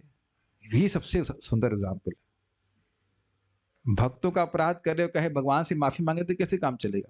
कांटा पांव में लगा और यहां से निकालने का प्रयास करे कंधे से, ऐसे कैसे होता है? तो कांटा पांव में लगा का आप समझते हैं, अर्थ है कि भगवान के भक्त भगवान के चरणों में रहते हैं, तो वहां कांटा लगा है ना। एक जगह और प्रपात कहते हैं कि बहुत बार व्यक्ति अपने सर के ऊपर धूप सहन कर लेता है लेकिन गर्म जमीन को सहन नहीं करता। समझ रहे हैं इस बात को? समझ रहे हैं? कृष्ण अपने पे आघात करते हैं, कोई मतलब जो असुर करते हैं नहीं इसको ध्यान देते हैं, इन भक्तों के प्रति अपराध नहीं करना चाहिए। अब देखिए कितनी अद्भुत बात है, भगवान सबके प्रति सम है कि नहीं? सभी जीव उनके अंश है कि नहीं? दुशासन भी उनका अंश है, लेकिन वो भक्तों का अपराध कर रहा है तो भगवान भी उसको अपना दुश्मन मानकर खत्म कर रहे हैं। और तो उस तरह से राग द्वेष नहीं है भगवान में जैसे हम सोच रहे हैं, लेकिन भक्तों के प्रति अपराध करता है तो भगवान दिव्य रूप से अपना क्रोध प्रस्तुत करके उसको ध्वंस कर देते हैं। ठीक है। महान आत्मा का अपमान करने पर मनुष्य को अपने सारे पुण्यों तथा वरों की बलि दे देनी पड़ती है। ये बहुत सुंदर बात प्रभुपाद जी कह रहे हैं। ये इससे कौन याद आ रहा है? हिरण्यकशिपु सारे वरदान, और वो भी किससे? टॉप मोस्ट देवता ब्रह्मा जी से प्राप्त हुए थे और सारे के सारे खारिज करके भगवान उसको मार दिए। ठीक है। ओके, एक श्लोक और देखते हैं, ये भी माता द्रौपदी के ही संबंध में है, उसको यहाँ पर रखा गया है। ये कथा आप जानते हैं, दुर्वासा मुनि वाली कथा। ये बड़ा अच्छा पास टाइप है, बहुत रुचिकर है। कौन पूछ? हाँ बोलिए। हाँ, एक प्रश्न है कि माता द्रौपदी ने भी दुर्योधन का अपमान किया है, लेकिन उसमें भगवान की सहमति थी। द्रौपदी ने कहा, अब जैसे सुनते हैं कि अंधा का लड़का अंधा, या एक्चुअली भागवत में लिखा वो हंसी थी। अरे हंसी थी तो स्त्रियां तो हंसती ही हैं, तो क्या इतना अपमान करेंगे? दुर्योधन छोटा था, हम नहीं कह सकते, छोटा नहीं सकता, छोटा कैसे हो जाएगा? उसे स्वयंवर में था, वो द्रौपदी के स्वयंवर में बैठा, छोटा कैसे हो सकता है? और हाँ, और अर्जुन से बड़े हैं। छोटा की बात नहीं थी। बात देखिए, एक अगर दृष्टि से देखा जाए, क्या कहेंगे? देवर कहे जाएंगे, देवर है ना, देवर भाभी, देवर और वो जेठ है, हमारे संबंध उसमें बहुत मजाक चलता है। हम नहीं हम तो सब नहीं जान रहे, लेकिन सुने ऐसा चलता है कि नहीं चलता है? देवर होते हैं वो, जो भाभी होती हैं वो तो बहुत मजाक करती हैं। तो मजाक कर देना और स्त्रियों का हंसना, ये कोई इतना बड़ा तो नहीं कि आप इस प्रकार का अपमान करोगे। आपको पता है वहां पर बड़ा स्पष्ट लिखते हैं, वो द्रौपदी से शादी करना चाह रहा था उसी समय से, स्वयंवर के समय से। वहां जीत नहीं पाया, बहुत कामासक्त था, ये कारण था। वो जो हंसा गया उसकी वजह से इतना बड़ा कोई अपमान करेगा, बताइए? और वो अपमान तो कुरुवंश का ही अपमान हो रहा है ना। मान लो द्रौपदी को युधिष्ठिर महाराज कह देते भाई सॉरी बोल दो, तो सॉरी बोल देती, लेकिन हम जो सुने वहां भगवान कृष्ण भी कुछ बोले नहीं, हंसने दो। आप जानते हैं कि द्रौपदी का जन्म ही हुआ था सारे कुरुवंश का नाश करने के लिए, वो भी एक पॉइंट है। तो जो मान लो अगर यहाँ पे कोई व्यक्ति आपको, मान लीजिए फॉर एग्जाम्पल, आप प्रसाद के लिए बैठे हैं और एक मिठाई का पीस ना दे, तो क्या उसे गोली मार देंगे? कि तुमने मिठाई का पीस नहीं दिया। बट ठीक है, हमारा अपराध किया, हमारी वैष्णवता को समझा नहीं उसने, हमारे हृदय में शुद्ध कृष्ण प्रेम उमड़ रहा है, वो नहीं देख पा रहा है, लेकिन गोली तो नहीं मारेंगे ना उसको। तो आप देख रहे हैं कि अपमान अपमान में कितना अंतर हो गया है, कि इतना बड़ा अपमान किया गया था दुर्योधन का कि उसके लिए इतना बड़ा बदला ले। भक्त नहीं तो वो अलग बात है, लेकिन इतना बड़ा अपमान किया, इतना बड़ा अपमान किया तो हंसी तो थी भाई। अगर कह देते कि युधिष्ठिर महाराज को कंप्लेन कर देते कि ये क्या तरीका है, ये सब लिखा नहीं कि वो ऐसा कुछ बोला हो। अगर वो बोल देता युधिष्ठिर महाराज तुरंत कहते आप क्षमा कर दीजिए, क्या कहते थे, माफ करिए, छोड़िए, स्त्री है, क्या बुद्धि नहीं, ऐसे बोल खत्म कर देते, है कि नहीं। लेकिन मूल बात यह है कि वह उनका अपमान करना ही चाहता था। अल्टीमेटली सब कुछ भगवान के द्वारा होता है। अब किस प्रकार से एक महान भय से रक्षा किया। आज था क्लास, ऊपर जाएगा 8 बजे के। वैसे 8 बजे का नियम तो कोई किसी ने बनाया नहीं है। आप लोग अपने शायद अपने मन से सोच लेंगे रोज 8 बजे समाप्त होनी चाहिए, तो हम जिसको जाना है बीच में आंख बंद करके कुछ बोलूंगा तो तब आप भाग सकते। ये श्लोक लिंक्ड है, इसलिए उसको बोले बिना रुकना नहीं जा रहा। यो नो जुगोपवन एत्य दुरंत कृच्छ्रा, यो नो जुगोपवन एत्य दुरंत कृच्छ्रा, दुर्वाससोरिरचिता दयुताग्रभुक्यः, दुर्वाससोरिरचिता दयुताग्रभुक्यः, शाकानुशिष्टमुपयुज्य यतस्त्रिलोकीम्, शाकानशिष्टमुपयुज्य यतस्त्रिलोकीम्, तृप्तां ममंस्तसलिले विनिमग्नसङ्घः, ममस्तसलिले विनिमग्नसङ्गः। हमारे वनवास के समय 10,000 शिष्यों के साथ भोजन करने वाले दुर्वासा मुनि ने हमें भयावह संकट में डालने के लिए हमारे शत्रुओं के साथ मिलकर चाल चली। उस समय उन्होंने, अर्थात कृष्ण ने, केवल झूठन ग्रहण करके हमें बचाया था। इस तरह उनके भोजन ग्रहण करने से नदी में स्नान करती मुनि मंडली ने अनुभव किया कि वह भोजन से पूर्ण रूप से संतुष्ट हो गई हैं और तीनों लोक भी संतुष्ट हो गए।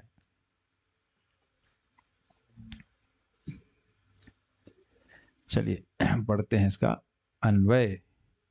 यह जिसने अर्थात जिन भगवान श्री कृष्ण ने वने एत्य, वन में प्रवेश करके, एत्य मतलब प्रवेश करके, अरिरचितात, शत्रु द्वारा आयोजित, शत्रु द्वारा रचित, मान कुछ षड्यंत्र है उस तरह से, दुर्वासः कृच्छ्रात, महर्षि दुर्वासा के भयंकर शाप के संकट से, नह जुगोपा, नह तो अर्थ समझते हैं हमको सुरक्षा प्रदान करी। तो ये समझना चाहिए, हुआ ये था कि दुर्वासा मुनि पहले दुर्योधन के घर पे आए थे और उस समय ये लोग वनवास कर रहे थे और दुर्वासा मुनि की खूब खातिरदारी करी दुर्योधन ने। दुर्वासा मुनि ने कहा क्या वरदान चाहिए, तो खलराज दुर्योधन बोले कि ऐसा करिए, आप पांडवों के पास भी उनका आतिथ्य जरूर स्वीकार करें, लेकिन तब जब द्रौपदी खा चुकी, यानी कि देख रहे हैं एक एक चीज का हिसाब रख रहा था, क्योंकि द्रौपदी माता के पास सूर्यदेव के द्वारा दिया गया एक ऐसा अक्षय पात्र था जिसमें वह जब तक स्वयं नहीं खाती थी तब तक कितने लोगों को भी खिला सकते। तो अब इसकी जानकारी भी दुर्योधन को थी। आप देख रहे हैं कितना षड्यंत्र चल रहा है कि भाई उनके घर में क्या क्रॉकरी है, क्या वस्तु है, क्या पड़ा हुआ है, सब इतना उनको मतलब चिंता है कि क्या कर रहे हैं वो लोग। द्रौपदी माता के पास भी क्या दहेज है अगर ये कहा जाए, मतलब वो क्या पात्र है, यह भी उनको जानने हो रहा है। और जान भी गए होंगे क्योंकि सुन लिए होंगे कि वन में रहते हुए भी इतने मुनियों के, साधुओं को वह सत्कार कर रहे हैं, तो समझ गए होंगे कैसे क्या हो रहा है। कहानी मालूम कर ली होगी, राजा थे। आप जानते हैं कि दुर्वासा मुनि बहुत जल्दी सुखी हो जाते हैं और गुस्सा हो जाते हैं तो पूरा नष्ट कर देते थे। अम्बरीश महाराज के इसमें महान कृत्य उत्पन्न कर देते, इतनी सी गलती कि पानी पी लिए थे अम्बरीश महाराज। दुर्वासा मुनि बड़े खतरनाक है। तो कह रहे हैं, आपको कहा था, जब बताएंगे तो आपको पता भी क्या था, जब पढ़ेंगे तो और क्लियर समझाएगा। फिर कहते हैं कैसे सुरक्षा प्रदान करी। शाकन शिष्ट, शाकर्ण शिष्ट, संस्कृत में क्या लिखा हुआ है यहाँ पे? शाकर्ण शिष्ट, वो तो है बचा हुआ, मुझे भी पता हुआ है, संस्कृत शब्द देख रहा था। बचा हुआ भोजन या झूठन को, अब फिर यही देख ली लीला, तो आपको सबको पता है कि भाई दुर्वासा मुनि आए। चलिए पहले हम पढ़ेंगे, पहले ऐसा समझे, उसको पढ़ेंगे तो समझाएंगे, तब आनंद आएगा। बस इतनी बात सोचने वाली है कि जो सब खा लिए, जब वो बचा, जिन कृष्ण को सबसे पहले भोजन कराया जाता है, क्योंकि उस दिन भी कराया गया होगा, भोग लगा दिया गया होगा, विग्रह को तो भोग लगाए ही होंगे तभी प्रसाद ग्रहण करने, वो आकर के झूठा भोजन खाने के लिए तैयार है। और भगवान की भी बचाने की शैली बड़ी अद्भुत है। उसको मैं भी यहाँ होल्ड कर रहा हूँ, उसमें मैं विचार करूंगा जब हम लोग उसको पढ़ेंगे सिस्टमेटिकली। लेकिन अभी भगवान ने जब उस प्रकार से, वो आप जानते हो कि द्रौपदी के पास आए, उनके पास खाने के लिए कुछ था नहीं, बनाने के लिए भी कुछ नहीं था, और वो ऋषि मुनि गए, उनको ऋषि मुनि को बोला गया कि आप आइए, आए हैं, तो ऋषि मुनि कहा ऐसा करें, आप स्नान करके आइए, गायत्री वगैरह करके आइए, फिर हम खाने की व्यवस्था करते हैं। तो युधिष्ठिर महाराज जब लौट के आए तो द्रौपदी ने कहा कि अब तो मैंने भोजन ग्रहण कर लिया, अब हमको कैसे खिला पाएंगे? 10,000 शिष्य, क्वाइट इंटरेस्टिंग ना, बिना न्योता के। दुर्वासा इज क्वाइट स्पॉन्टेनियस ना, don't, no offence to him. अरे बताना तो चाहिए भाई। कूपन कलेक्ट करना चाहिए। सोचिए 10,000 लोग एकदम से आ जाए खाने के लिए, तो आप तो गुस्सा हो जाएंगे ना, क्या है ये तरीका? ये तरीका है, समझ नहीं रहे आप। युधिष्ठिर महाराज कहने भाई ये जानते थे अक्षय पात्र है, लेकिन देखा कि द्रौपदी खा चुकी है, अब कैसे खिलाए? तो वहां द्रौपदी रोने लगती है, और कृष्ण वहां नहीं है, कृष्ण द्वारका में है। तो इसीलिए कह रहे हैं कि जो, देखिए शब्द क्या है यहाँ पे, यह वने एत्य है द्वारका में, लेकिन वहां से उस स्थान पे आगे, मैं स्थान का नाम नहीं जान रहा, लेकिन वन था, कौन सा वन हम नहीं जान रहे हैं। मैं समझ रहा हूँ यहीं पे थे क्या, काम्य वन में, नॉट श्योर कौन सी वन मुझे नहीं पता, लेकिन जिस भी वन में थे वहां भगवान तुरंत प्रकट हो गए। ये कितना अद्भुत है ना, और कितना, और वहां भी भगवान देखो कितने कौतुकी हैं कृष्ण। कहते हैं जिस तरह से भी द्रौपदी बोलेंगे, द्रौपदी बहुत भूखा हूं कुछ खाने को, तो द्रौपदी ऐसे ही रो रही थी, कह रहे हमारे पास ऐसे ही कुछ खाने के लिए नहीं द्वारकाधीश, और आपको हम कैसे देंगे भी? नहीं नहीं, फिर भी दो, कुछ दो, फिर कुछ दो, कुछ तो मैं बहुत भूखा हूं, मैं बहुत भूखा हूं। भगवान अद्भुत कौतुकी है, बचाने के तरीके भगवान कृष्ण की बात अद्भुत है। तो वो खुद ही जा करके, क्या उनके पास कुछ था ही नहीं, तो उस पात्र में से कोई, जिसमें लिखा है शाक या अन्न, एक अन्न का टुकड़ा होगा या शाक का कुछ टुकड़ा होगा, जो बचा रहेगा उसको खाए। और जब वो खाए तो मुनिगण वहां सोचे डकार आना शुरू हो गई। अब मैं, जैसे मैं प्रसाद पा के आ गया हूँ 5 बजे, अब कोई कहे कि भाई फीस्ट खाइए खाइए, तो बड़ी कठिनाई हो जाती। मुझे तो कई बार ऐसे लोग बुलाते हैं 1 बजे आइए खाने के लिए, हम लोग तो हम नहीं आ सकते, ये 9 बजे खा लिया, अब हम शाम से पहले नहीं खा सकते। अब इस प्रकार से उनको डकार आना शुरू हो गई। ये भगवान की अद्भुत शक्ति है। और जैसे यहाँ पे लिखा हुआ है कि न सिर्फ वह स्वयं संतुष्टि का अनुभव कर रहे, उन्होंने अनुभव किया कि तीनों लोग संतुष्ट हो गए। अब दुर्वासा की हालत खराब, कहे भाई देखिए, दुर्वासा सोच रहे हैं कि वहां तो उन्होंने बहुत खाना बना लिया होगा, 10,000 लोग खाना बना लिया होगा, हम वहां पहुंचेंगे और कुछ खाएंगे नहीं, अपराध लग जाएगा कि इतना कठिनाई हो रही। पिछली बार अम्बरीश के संग बहुत गलती किए थे, 1 साल तक भूखा मरना पड़ा, तो वहीं से वो भागे वहां से। भीम आ रहे थे उनको बुलाने के लिए। अच्छा एक और बात, भगवान कृष्ण इधर खाए और भीम को बोले कि जाओ बुला के लाओ। देखो इनका कितना अद्भुत विश्वास है। आप इसको कभी मनन नहीं शायद किए होंगे कि इतना अद्भुत विश्वास, कृष्ण बोल दी जाओ बुला के लेके आओ, कहो कि भोजन तैयार है, तो भीम भी कोई क्वेश्चन नहीं करे, अरे खाली बर्तन पड़ा है कैसे किया जाए। देखो हम लोग सोचते हैं ना भगवान कैसे कैसे करेंगे, कैसे कैसे करेंगे, और जब तक भीम वहां पहुंचते बुलाते वो सब भाग रहे वहां से, अरे भीम बुलाने आ जाएगा, हम खा नहीं पाएंगे। बोले इतना खा, अनुभव किए कि इतना खा लिए हैं कि मतलब बिल्कुल एक दाना पेट में नहीं जा सकता। ठीक है, ये सब स्थिति है। इसे दिखाया, ये भी दिखाता है कि भगवान को जीव संतुष्ट करेगा तो सभी संतुष्ट हो जाते हैं। ठीक है, उपयोजन स्वीकार किया भगवान ने, यतः क्योंकि भगवान के द्वारा, यतः मतलब यस्मात्, क्योंकि भगवान के द्वारा अयुत अग्रभुक उन 10,000 शिष्यों के पहले खा लेने से। ये समझ में आया? वो कर रहे थे गायत्री या जो भी कर रहे थे, उससे पहले भगवान ने वो एक शाक का अन्न ग्रहण कर लिया था, अग्रभुक। यह सलिले जो जल के भीतर किनके पहले खा लिया था? वो 10,000 लोग जो जल के भीतर विनिमग्न संघ सभी जल में विलीन हुए थे। वो सब लोग अंदर बैठ करके, आपने देखा को पता हो कि नहीं, गायत्री जब जल के अंदर की जाती है तो वो और अधिक प्रबल होती है। तो ब्राह्मण लोग किया करते थे, वो गए अपना गायत्री वगैरह कर रहे होंगे, तो उन्होंने, जो लोग निमग्न थे, जल में निमग्न थे, त्रिलोकीम तृप्ताम अमंसत, तीनों लोग संतुष्ट हो गए, ऐसा मन में सोचा। अच्छा, वो कारण नहीं समझ पा रहे हैं कि हुआ क्या ये, लेकिन समझ गए कि पेट भर गया। ये कभी आपके जीवन में हो तो आश्चर्य नहीं करेंगे।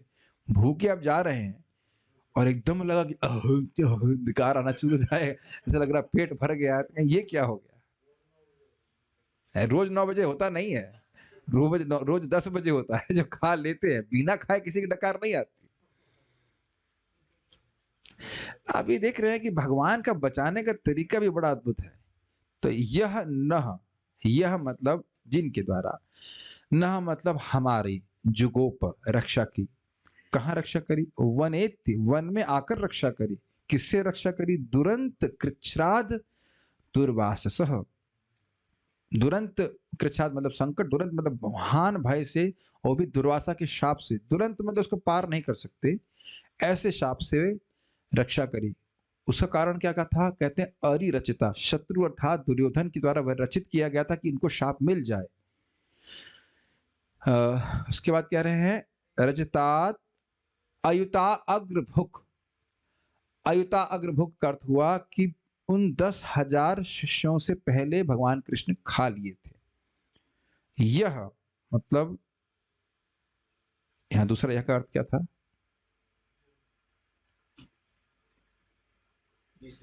ये बड़ा, एक यह इधर हो गया, एक और दूसरा था जो, हाँ वो मत जो उसमें थे, जो यह सलिले विनिमग्न संघ, मतलब जो कि नदी में, नदी के जल में निमग्न निमज्जित थे, तो उनसे पहले खा करके। तो क्या खाया था? शाकान शिष्ट उपयुज्य, शाक और अन्न का जो झूठा था उसको स्वीकार कर लिया था। तो उससे क्या हो गया? तो कहते हैं यतः त्रिलोक्यम तृप्ताम अमंसतः, तीनों लोग तृप्त हो गए हैं। यह उन लोगों ने उन साधुओं ने माना जो जल में निमज्जित थे। बिना अन्वय के समझ नहीं आता कौन सा यह किधर जा रहा है।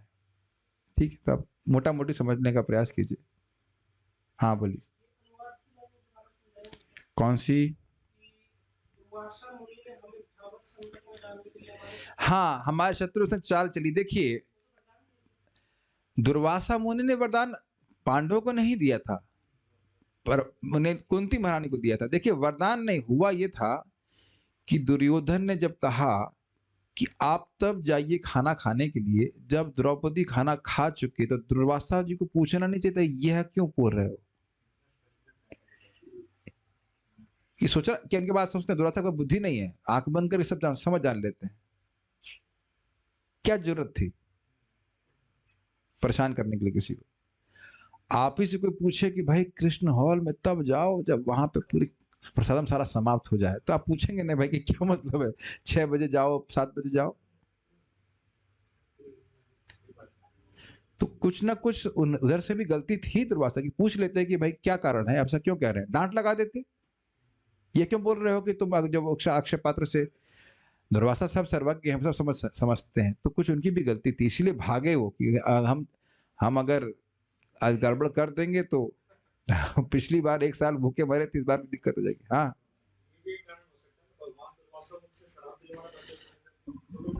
हाँ हाँ, ये बात भी सत्य है। मुझे ऐसे कह रहे हैं, दुर्वासा मुनि बाद में शाप दिए थे कि हमको भक्तों के प्रति अपराध करने के लिए ऐसे फंसाया।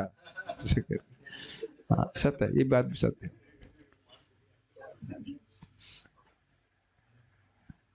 कुछ एक शब्द कहावत होती है, भली कर बुरा हो, ऐसा कुछ, तो ऐसे कुछ है नहीं हो, नहीं वो नहीं है, जो भी है। श्रीधरी 10,000 शिष्यों की पंक्ति में सबसे पहले भोजन करने वाले जो दुर्वासा महर्षि थे, उनको दुर्योधन ने भेजा था। उनके भयंकर शाप रूप कष्ट से जो भगवान श्री कृष्ण वन में आकर हम लोग की रक्षा की। प्रश्न है कि कैसे रक्षा की? तो उसका उत्तर है कि उस पात्र में ही लगे हुए शाक नामक भोज्य पदार्थ को खाकर। उस पात्र मतलब अक्षय पात्र में भगवान के उस शाक के खाते ही अघमर्षण करने के लिए, मतलब वो अपने क्रिया करने के लिए, अघम मतलब होता है पापों को नाश करने के लिए आदमी जो त्रिसंध्या वगैरह करता है, उसे करने के लिए जल में निमग्न मुनि समूह ने त्रिलोकी को ही तृप्त मान लिया। एवं ही भारत मतलब ये कथा भारत ग्रंथ में आती है, ये टीका को अनुवाद कर रहे हैं। महाभारत ग्रंथ में एक कथा आई है कि एक बार दुर्योधन ने महर्षि दुर्वासा का आतिथ्य सत्कार किया। उससे प्रसन्न होकर महर्षि दुर्वासा ने कहा, वरदान मांगो। दुर्योधन ने सोचा कि महर्षि के शाप से ही पांडवों का नाश हो जाए। यह विचार करके दुर्योधन ने कहा, हमारे वंश में मुख्य युधिष्ठिर है, अतएव आप इसी तरह अपने 10,000 शिष्यों के साथ उनके अतिथि बने। किंतु द्रौपदी भूख के कारण दुखी ना हो, अतएव जब वह भोजन कर ली हो उसके बाद ही आप जाएं। तो अब देख रहे हैं फंसा रहा था उनको। दुर्वासा यहाँ पे फंस गए बेचारे। यहाँ तो लिखा गया, उसके अनुसार लग रहा है कि दुर्वासा बड़े इनोसेंटली गए, भाई द्रौपदी को दुखी कष्ट ना हो, खा वाल लें उसके बाद आप जाना। उसके पश्चात दुर्वासा ऋषि उसी तरह उनके यहाँ गए। युधिष्ठिर ने अत्यंत आदर के साथ कहा, आप लोग मध्याह्न की क्रिया करके आए, वो गायत्री आदि। इस तरह से कहने पर मुनियों का समूह अघमर्षण करने के लिए जल में प्रवेश कर गया। उस समय अत्यंत चिंतित द्रौपदी ने भगवान श्री कृष्ण का स्मरण किया। स्मरण करते हुए ही भगवान श्री कृष्ण अपनी गोद में बैठी हुई रुक्मणी को छोड़कर भक्त वत्सलता के कारण उसी समय वहां आ गए। देखिए कितनी सुंदर बात है, बहुत प्रेम है। द्रौपदी के द्वारा सारा वृत्तांत बतलाए जाने पर भगवान ने कहा, द्रौपदी मैं भूखा हूं, पहले मुझे पहले भोजन कराओ। अत्यंत लज्जा पूर्वक द्रौपदी ने कहा, हे स्वामिन, मेरे भोजन पर्यंत ही सूर्य के द्वारा प्रदत्त थाली में अक्षय अन्न रहता है। सबों को खिलाकर मैंने भी भोजन कर लिया है, अतएव अन्न बिल्कुल नहीं है। आप कैसे मैं खिलाऊं? देखो भगवान भी कितना अद्भुत बात है, जान रहे हैं कि नहीं खिला पा रहे हैं, कुछ नहीं बचा है, फिर भी बोल रहे हैं कि भूखा हूं भूखा हूं। और कहां से आ रहे हैं? हाउस से आ रहे हैं। अभी रुक्मणी के खाना बनाना बंद कर दिए हैं। ये नहीं सोचे आप कभी रुक्मणी के पास से आ रहे हैं कि रुक्मणी खाना नहीं खिला रही हैं। लंच ब्रेकफास्ट तो कर ही लिए होंगे, दोपहर का समय ब्रेकफास्ट कर लिए होंगे, फिर भी वो कह रहे हैं नहीं भूखा हूं। बहुत कौतुकी हैं, बहुत मजाक कर रहे थे एक्चुअली कृष्ण। अतएव अन्न बिल्कुल नहीं। देखिए फिर भी अतिथि श्री भगवान ने आग्रह पूर्वक उस थाली को मंगवाकर उस थली के कंठ में सटे शाक के पत्ते को खाकर कहा, इससे विश्वात्मा भगवान प्रसन्न हो जाए। वो भगवान वो स्वयं है। उसके पश्चात मुनि समूह को भोजन करने के लिए बुलाने के लिए भीम को उन्होंने भेजा। भीम भी अद्भुत है, इधर कुछ है नहीं और बुलाने गए, चलिए आ जाइए। अरे सोचे कितनी बेइज्जती होगी। हम लोग कृष्ण हॉल में सबको, आज फीस्ट है, आप लोग सब लोग आइए, जनार्दन महाराज अनाउंस करते 1 बजे और सारे बर्तन खाली हों, कितना डांट पड़ेगी, कितना डांट पड़ेगी। हमको याद है प्रभुपाद फेस्टिवल एक हुआ था बहुत पहले, उसमें प्रसाद कम पड़ गया था, तो उसकी वजह से जो इंचार्ज था उसकी गद्दी चली गई। ऐसा नहीं था कि किसी को खाने को नहीं मिला था, काफी लोगों को नहीं मिला था। सब जानते हैं जो लोग यहाँ पे। ये बहुत बड़ा अपमान हुआ ना कि प्रभुपाद फेस्टिवल में इतने सारे वैष्णव भक्त आए और वो सब सन्यासी नहीं है और दुर्वासा मुनि के शिष्य नहीं है, और वह 10,000 भी नहीं है। 10,000 तो नहीं थे, 7-8 हजार थे। उनसे कुछ लोग खाने को नहीं मिला। मैं समझता हूँ 2-3 हजार लोगों को नहीं मिला, जो भी रहा। तो एक प्रकार से उनको सेवा छूट गई, ध्यान नहीं दिए इस बात को, ठीक से प्रसाद नहीं बनाए। तो यहाँ तो कुछ नहीं है भाई। ये तो मैं आश्चर्यचकित हूं कि पांडवों का कितना अद्भुत विश्वास है, कुछ नहीं है। सोचिए कुछ भी नहीं है और फिर भी बोल रहे हैं भगवान ने पूर्ण विश्वास, जाओ दुर्वासा को बुला के लेके आओ। और दुर्वासा तो चलो भूखे रह लेंगे, उनके सारे शिष्य वो कैसे भूखे रहेंगे? कितना वो, अच्छा ये सोचिए दुर्वासा मुनि को कितना बुरा लगता, कितना वो क्रोधित होते जब वो कहते और आकर देखते कि तुम्हारे पास कुछ नहीं है, तो हमसे मजाक करने के लिए लाए हमको। इतना सोचा आपने कभी? कि कुछ नहीं है और तुम इतने सारे हमारे शिष्यों को कष्ट दिए, न्योता दिए और अब बुला रहे हो, शर्म तुमको नहीं आई है? जो भी शाप देना था वो देते। लेकिन ये सब सोच नहीं रहे हैं, अत्यंत विश्वास है भगवान कृष्ण पे। तो गए, उतने मात्र से तृप्त मुनि समूह व्यर्थ भोजन बनवाने के भय से भाग गए, कि भैया हम वैष्णव का अपराध हो जाएगा, फिर चक्र लेके पीछे दौड़ेगा हमारे, भागते यहाँ से। तात्पर्य, दुर्वासा मुनि के बारे में प्रपात बता रहे हैं, ये शक्तिशाली योगी ब्राह्मण थे, ये शिव जी के अवतार है, जिन्होंने कठिन तपस्या तथा महान व्रतों के द्वारा धर्म के नियमों का पालन करने का संकल्प किया था। उनका नाम अनेक ऐतिहासिक घटनाओं के साथ जुड़ा हुआ है। ऐसा प्रतीत होता है कि उन्हें शिव जी की भांति सरलता से प्रसन्न किया जा सकता था तथा सरलता से रुष्ट किया जा सकता था। प्रसन्न होने पर वे सेवक का अपार शुभ कर सकते थे और अप्रसन्न होने पर भारी विपदा उत्पन्न कर सकते थे। बड़ा स्पष्ट है। कुमारी कुंती अपने पिता के घर में सभी महान ब्राह्मणों की सेवा करती थीं और उनके अच्छे सत्कार से प्रसन्न होकर दुर्वासा मुनि ने उन्हें ऐसी शक्ति का वर दिया कि जिससे वे इच्छित देवता का आवाहन कर सकती थी। कथा है, इसमें कुछ समझाना नहीं है। ऐसा समझा जाता है कि वे शिव जी के अंशावतार थे, अतः वे शीघ्र ही प्रसन्न या रुष्ट किए जा सकते थे। ऐत्रेय मुनि की पत्नी अनुसुईया ने के सामने विष्णु, ब्रह्मा और शिव ये तीनों आए थे, तो उन्होंने वरदान दिए थे, तो उनको 3 पुत्र हुए थे। तो उनके पुत्र हैं दुर्वासा, जो कि रुद्र शिव जी के अंश, ठीक है, दत्तात्रेय विष्णु भगवान के अंश हैं और सोम ये ब्रह्मा जी के अंश हैं। तो इसीलिए बोल रहे हैं। वे शिव के महान भक्त थे और शिव जी के आदेश से उन्होंने श्वेत केतु का पुरोहित बनना स्वीकार किया था, क्योंकि श्वेत केतु 100 वर्षों तक यज्ञ कर चुके थे। वे कभी कभी इंद्रदेव की स्वर्ग सभा में भी जाया करते थे। वे अपनी महान योग शक्ति के बल से बाह्य अवकाश में यात्रा कर सकते थे और ऐसा समझा जाता है कि उन्होंने बाह्य अवकाश में बहुत दूरी तक, भौतिक आकाश से भी परे वैकुंठ के ग्रहों तक यात्रा की थी। इसको सुनकर छोड़ मत दीजिए, ये सोच लीजिए कि सामर्थ्य कितना था। हम खाली सुन के छोड़ दे रहे ना, वैकुंठ तक यात्रा करने का सामर्थ्य इसमें है, तो कितना शक्तिशाली होगा। उन्होंने इतनी लंबी दूरी 1 वर्ष में तब तय की थी जब उन्हें चक्रवर्ती सम्राट एवं परम भक्त राजा अम्बरीश से झगड़ा किया था। तो ऐसा हो सकता है, वो कथा तो नवस्कंद में आएगी, वहां चर्चा करी जाएगी। तो वही सब घटना उनको याद आते हुए कहा कि एक बार पंगा किया तो पूरा साल नहीं खाया, अब और हम प्रसार नहीं करना चाहते भक्तों को। उनके लगभग 10,000 शिष्य थे और वे जहां कहीं जाते तथा जिन क्षत्रिय राजाओं के अतिथि बनते, वहीं अपने बहुत से शिष्यों को साथ लेते जाते। एक बार वे महाराज युधिष्ठिर के शत्रु चचेरे भाई दुर्योधन के घर गए। अरि शब्द यहाँ पे श्लोक में आया था। दुर्योधन इतना तो बुद्धिमान था कि वह समझे कि ब्राह्मण को सब प्रकार से संतुष्ट करना चाहिए, और ऐसा करने पर इस महर्षि ने दुर्योधन को कुछ वरदान देना चाहा। दुर्योधन उनकी योग शक्ति से परिचित था और उसे यह भी पता था कि ये योगी ब्राह्मण अप्रसन्न होने पर किस प्रकार से बवंडर खड़ा कर सकते हैं।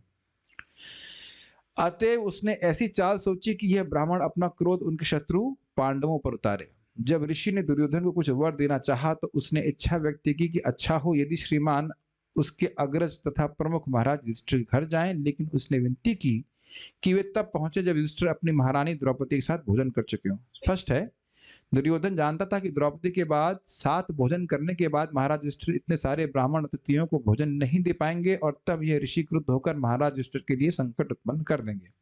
यह थी दुर्योधन की सुंदर योजना। सुंदर इज इन कटाक्ष, मैं जोड़ दिया अपनी तरफ से। दुर्वासा मुनि ने उसके प्रस्ताव को मान लिया और दुर्योधन की योजना के अनुसार ही वनवासी राजा के यहाँ उस समय पहुंचे जब राजा तथा द्रौपदी भोजन कर चुके थे। एक बात आपको और भी समझनी होगी कि भगवान की इच्छा से भी सब हो रहा है। एक दुर्वासा हो चाहे कोई भी हो, वो भगवान से अलग नहीं है। तो बारंबार भगवान ही भक्तों के लिए ऐसा कुछ कष्ट संकट उत्पन्न करते हैं, फिर भगवान खुद ही भगवान फिर उनकी रक्षा भी करते हैं। ये भी रहता है। अश्वत्थामा को प्रेरित कर रहे हैं ना ब्रह्मास्त्र चलाने के लिए, फिर खुद ही रक्षा कर रहे हैं। महाराज युधिष्ठिर के द्वार पर पहुंचते ही दुर्वासा ऋषि का स्वागत किया गया और राजा ने उनसे प्रार्थना की कि वे दोपहर का धार्मिक कृत्य नदी किनारे संपन्न करें, क्योंकि तब तक भोजन तैयार हो जाएगा। दुर्वासा अपने अनेक शिष्यों सहित नदी में स्नान करने गए और महाराज युधिष्ठिर इन अतिथियों के कारण बहुत चिंता करने लगे। एक बात ध्यान रखिएगा, कहावत है, भूखा साधु भाग बराबर। बाकी सब अपमान सहन कर लेते हैं, लेकिन साधु लोग भूख नहीं सहन कर पाते, बहुत कुछ क्रोधित हो जाते हैं। और दुर्वासा वैसे ही क्रोधित थे। जब तक द्रौपदी नहीं खाती थी तब तक चाहे कितने ही अतिथि क्यों न आ जाएं उन्हें भोजन दिया जा सकता था, किंतु ऋषि तो दुर्योधन की योजना के अनुसार उस समय पहुंचे थे जब द्रौपदी भोजन कर चुकी थी। जब भक्तगण कठिनाई में होते हैं तब उन्हें ध्यान मग्न होकर भगवान का स्मरण करने का अवसर प्राप्त होता। तो आप समझ गए भगवान ने लीला क्यों संपादित करवाई। देखिए एक बहुत बड़ी बात है कि कठिनाई के समय कौन व्यक्ति किसकी शरण ले रहा है, इससे सूचित होता है कि उसकी चेतना का लेवल क्या है। सामान्यतः जब कोई व्यक्ति जगत में कठिनाई में पड़ता है तो किसी बाबे की शरण लेता है या किसी देवता की शरण लेता है, लेकिन भगवान बारंबार यह दिखा रहे हैं अपने भक्तों को कि कितने एकांतिक भक्त हैं, अनन्य विषयी हैं, कि कुछ भी हो जाए, जब भी कष्ट हो, वह कृष्ण का ही आश्रय लेते हैं और कृष्ण रक्षा भी करते हैं। अतएव द्रौपदी उस विषम स्थिति में भगवान कृष्ण का स्मरण कर रही थी और सर्वव्यापी भगवान तुरंत अपने भक्तों की कठिन स्थिति को समझ गए होना चाहिए, गई नहीं होना चाहिए। कितना कमजोर है हमारी श्रद्धा। सुन तो रहे हैं और बोल भी रहे हैं, लेकिन श्रद्धा कितनी कमजोर है ना। भगवान सब जगह हैं और सर्व समर्थ हैं, फिर भी हम सोचते हैं कि हमारी रक्षा कौन करेगा। अब भगवान के बारे में सुनने से ही धीरे धीरे व्यक्ति की श्रद्धा बढ़ती है, जैसे भक्ति में प्रगति करता है। लेकिन इस बात तो ये है कि भगवान हर जगह हैं और सर्व समर्थ हैं और अपने भक्तों से प्रेम भी करते हैं। फिर भी व्यक्ति जो हम जैसे भक्त हैं, जो भक्ति में प्रगत नहीं हुए, तो वो सोचते हैं कि हमारे कैसे चलेगा। सोचने वाली बात। और ये नहीं देख रहे कि अब तक चल कैसे रहा है। अगर कहे कि हम अपने बल से चला रहे हैं, तो वो बल किसका है बताइए। बुद्धि चल रही है, शरीर, हाथ में बल है, कुछ भी है, एक क्षण में किसी को लकवा पड़ सकता है, तो वह कैसे चल रहा है। भगवान की दया से तो हो रहा है ना।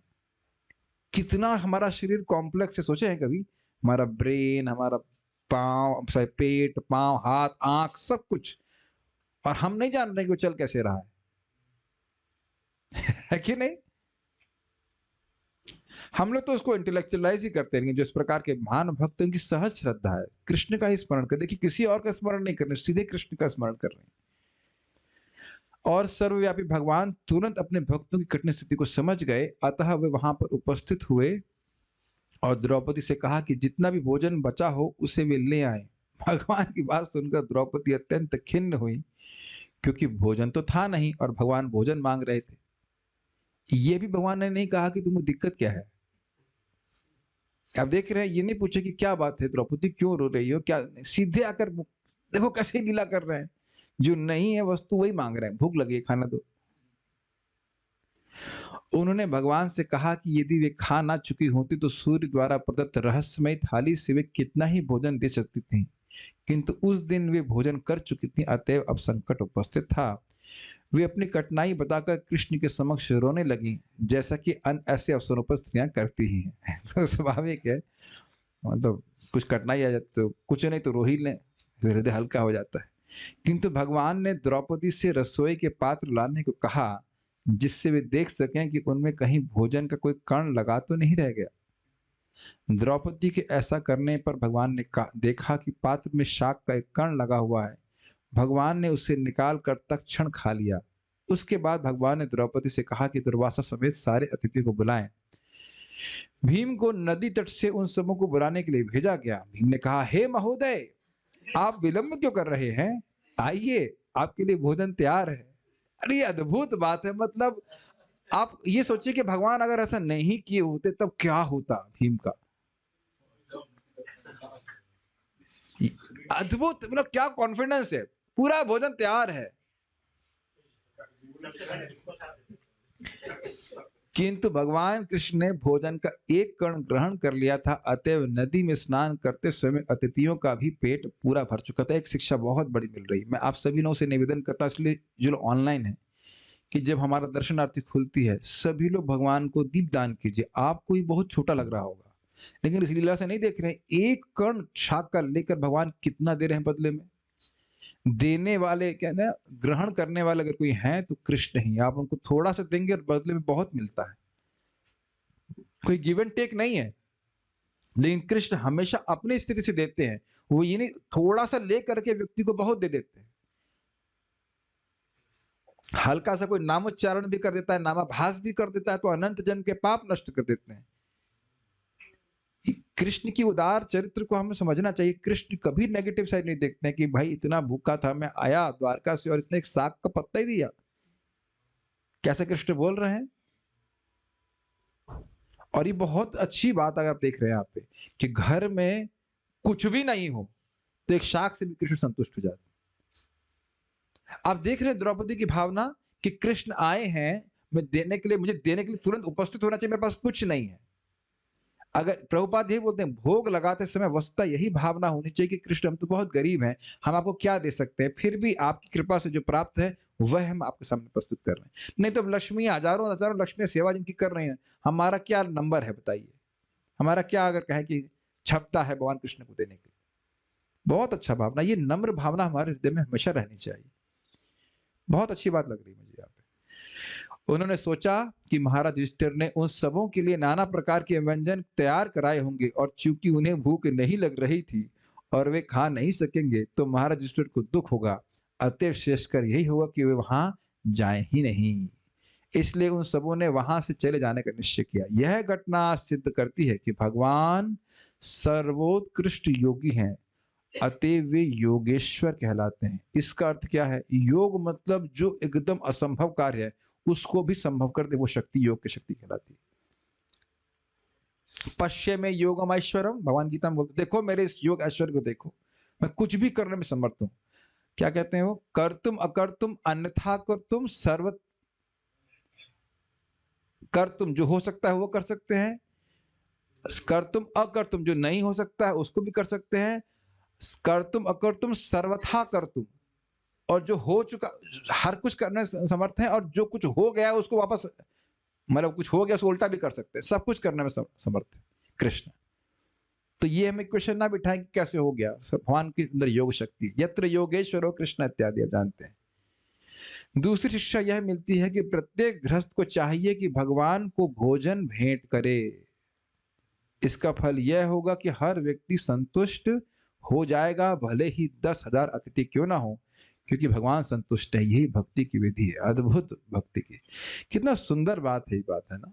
ये बहुत बड़ा सिद्धांत हम सीख रहे हैं कि भगवान को प्रसाद भोग लगा करके ग्रहण किया जाएगा तो घर में संपन्नता बढ़ती है।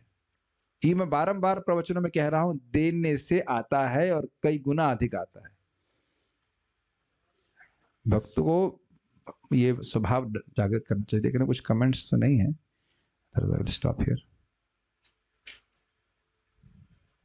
प्रश्न पूछ रहे हैं कि ये पात्र कैसे मिला। देखिए इस कथा को तो मैं बहुत पहले पढ़ा हूं, लेकिन भूल गया हूं कि सूर्यदेव क्यों आकर दिए, तो हम ये नहीं कह सकते, अभी मुझे याद नहीं है। कामयक वन में थे, लेकिन अब जहां मुनि आया था हमको भी नहीं पता। ओके।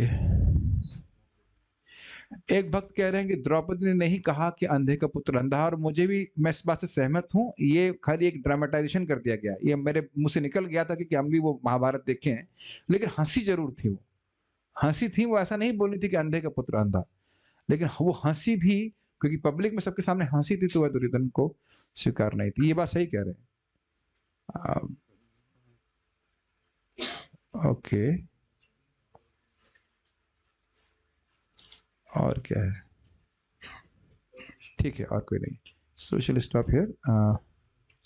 हम लोग यहाँ कुछ लंबी कथा किसी लिखी है, इतनी लंबी कथा है।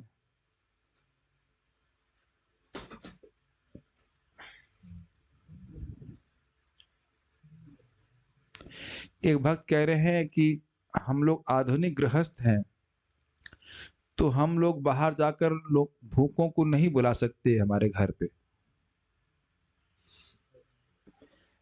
या हम लोग इसका बहाना कर रहे हैं। तो आप जानते हैं उत्तर है कि हम केवल बहाना कर रहे हैं। और अगर बाहर जाकर नहीं बुला सकते तो किसी को बुला के तो खिलाओ। ये केवल ही अपने परिवार वालों को खिला खिला कर जी जी मर जाएंगे हम, बताइए? किसी को बुला के तो खिलाइए। मान लीजिए आपके एक बच्चे की जगह 2 बच्चे होते तो आप अब 2 को नहीं खिलाते, कहते थे कि 2 को मरने दीजिए। और मान लीजिए 2 की जगह 5 भी होते हैं तब। लेकिन देख रहे हैं आजकल क्या ज्ञान है, बस अपने 2 बच्चे उसको खिलाएंगे और दूसरे को कुछ भी नहीं देते। देखिए हम अपनी आंखों से देखें, इसलिए हमको मॉडर्न गृहस्थी की बात मत बोलिए आप। आंखों से देखें कैसे लीला पुरुषोत्तम प्रभु के घर में हर हफ्ते 40 लोग प्रसाद खाते थे। मतलब जितने लोग आए बुलाते थे, कार्यक्रम होता था, उनके लिए प्रसाद की व्यवस्था होती थी। शुरुआत में जो नए बच्चे लोग होते सेवा भी नहीं करते थे, माता जी खुद ही खाना बनाते थी। माता जी और प्रभु जी आईआईटी के प्रोफेसर होकर के बनाते थे वो खाना। देखा गया है, आपने सबने देखा कि नहीं? ये प्रसाद तो अमीरों के लिए भी दुर्लभ है कि उनके घर में भोग नहीं लगता है। समझ पा रहे हैं बात? मैं कहना जो भक्त नहीं है उनकी बात कर रहा हूँ। हम तो कितनी बार देखिए, मेरे मामा जी के खाने की कमी थी, मामा जी आते, मामी आती, उनके बच्चे आते, उनको भी प्रसाद पूरा पेट भर के खिलाया जाता था। हम तो कहीं कहीं कमी नहीं दिख रहे हैं। फिर मैं हमारे एक वहीं के प्रभु जी के अंडर में स्टूडेंट थे, वो बाद में पीएचडी कर लिए, इधर गए थे आईआईटी पटना में। मैं गया प्रचार करने के लिए, तो वहां तो रोज 14 लड़के प्रसाद में खाने का। उनकी पत्नी पीएचडी है, हाउस वाइफ रहना स्वीकार किया और खाना बनाती है। हम तो आंखों से देखे भाई, आश्चर्य। हाँ, तो उनके यहाँ तो कोई कमी नहीं हो रही। वही तो मॉडर्न है। हो ये रहा है कि हम बहुत संचय करने में लगे हुए हैं, अपनी सुख सुविधाओं को बढ़ाने में लगे हैं। अरे कम से कम इतना तो कह दे, मान लो किसी की लेट से 50,000 सैलरी है, तो 5% 5,000 तो मैं किसी को अन्य लोग खिलाने के लिए, परिवार के अलावा छोड़कर खिलाने के लिए तैयार हूं। और नहीं तो आप देख रहे हैं कि आप इससे हम कितनी आपदाओं से बचेंगे हम समझ नहीं पा रहे हैं। और वैसे आपदा आएंगी डॉक्टर के रूप में, वकील के रूप में, इसके रूप में, वो लाखों रुपए ले जाएगा, तो वहां हमको देने में कठिनाई नहीं है। ये सोचने वाली बात। और सोचिए अगर सारे गृहस्थ ऐसे होते तो कोई भूखा जा रहा होता है कि नहीं? अरे कहीं जाने की जरूरत नहीं, हमारा मंदिर तो मॉडर्न मंदिर है ना। हम लोग तो नहीं मर रहे हैं, कितने कितने हजारों लोगों को खिला जा रहा है, हम लोग तो कहीं कमाने नहीं जा रहे। अरे छोड़ दीजिए, मैं सब ओपनली बोल रहा हूँ, करुणामय प्रभु इतना अच्छा प्रसाद बनाते हैं, कोई कमी नहीं रखवा रहे ना। एक तो केवल आलू की सब्जी तो नहीं बन रही, मंदिर बंद हो रहा है क्या? हम तो 14 साल से यहाँ पे देख रहे हैं, खाने का क्या स्तर था, अच्छा स्तर नहीं था पहले। वो मैदे की रोटी बना देना इत्यादि, अब तो सब कुछ बढ़िया बन रहा है, काफी अच्छा बन रहा है। क्या कोई मंदिर बंद हो जा रहा है बताइए? प्रभुपाद जी एक भक्त को लेटर में भी लिख रहे हैं, शायद मैं ऑडियो सुना था उसमें, अच्छा प्रसाद बनाओ, तुम्हारे पास पैसा नहीं है तो मैं पैसे दूंगा, तुम कृष्ण में विश्वास क्यों नहीं करते? ये सुने होंगे, एक वक्त लोग शेयर करते इस प्रकार से। प्रसाद वितरण बहुत बड़ी बात है। चैतन्य चरितामृत में लिखा है कि प्रसाद जब भक्तों को बांटा जाता है तो शब्द है बंगाली में बढ़ीला, बढ़ गया, कम नहीं है। हाँ, बढ़ीला बोलते, बढ़ गया, लिखा हुआ वहां। तो यही तुम्हारा विश्वास है, भगवान हर जगह व्याप्त हैं, आप अगर देने का प्रयास करेंगे तो कम होगा। कृपया सभी लोग एज अ होमवर्क 2:3:17 को पढ़िएगा भागवत में। वहां लिखा हुआ है, सिद्धांत है कि आप किसी व्यक्ति को कुछ भी देते हैं, अयोग्य व्यक्ति को भी दान देते हैं तो उतना वापस आएगा। अर्ध योग ब्राह्मण को देंगे तो दुगना वापस आएगा, योग्य ब्राह्मण को देंगे तो 100 गुना आएगा, और भक्तों को प्रसाद आदि खिलाएंगे तो 1000 गुना का। दूसरा एंगल समझिए, बहुत सुंदर, बहुत सुंदर, कि जब खेत में अन्न डाल रहा होता है तो आप कहते हैं कि नुकसान कर रहा है, बेवकूफ है वो, ठीक। और यह भी बात पिछली बार हमारी चर्चा में आई थी, खेत में जब धान रोपा जाता है तो सबसे अच्छा धान दिया जाता है, कचरा धान नहीं दिया जाता उसमें, याद आ रहा है आपको?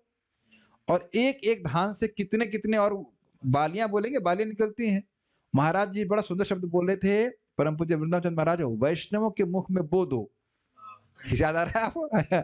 पिछले किसी कथा में महाराज बोल रहे थे, वो भक्तों के मुख में प्रसाद खिला, किसी जीव को आप प्रसाद दे रहे हैं, वो आप कभी खुद भूखे नहीं मर सकते, भगवान का आशीर्वाद आपके ऊपर आएगा। ये आप तीसरे स्कंद में बड़ा स्पष्ट क्लियर बोला जाएगा कि जैसे हमको भूख से दुख होता है, कितना कष्ट होता है भूख से, क्या सामने वाले को नहीं होता है?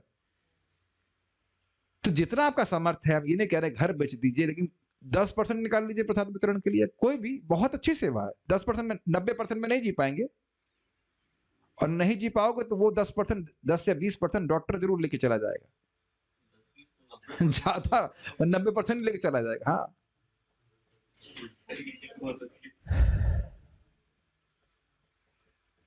ओके, यस, ठीक है। Okay, so we shall stop here. हम आज उपरायण नहीं कर रहे, बहुत समय हो गया, हम खाली नर्सिंग पार्ट कर दे रहे हैं एंड देन स्टॉप।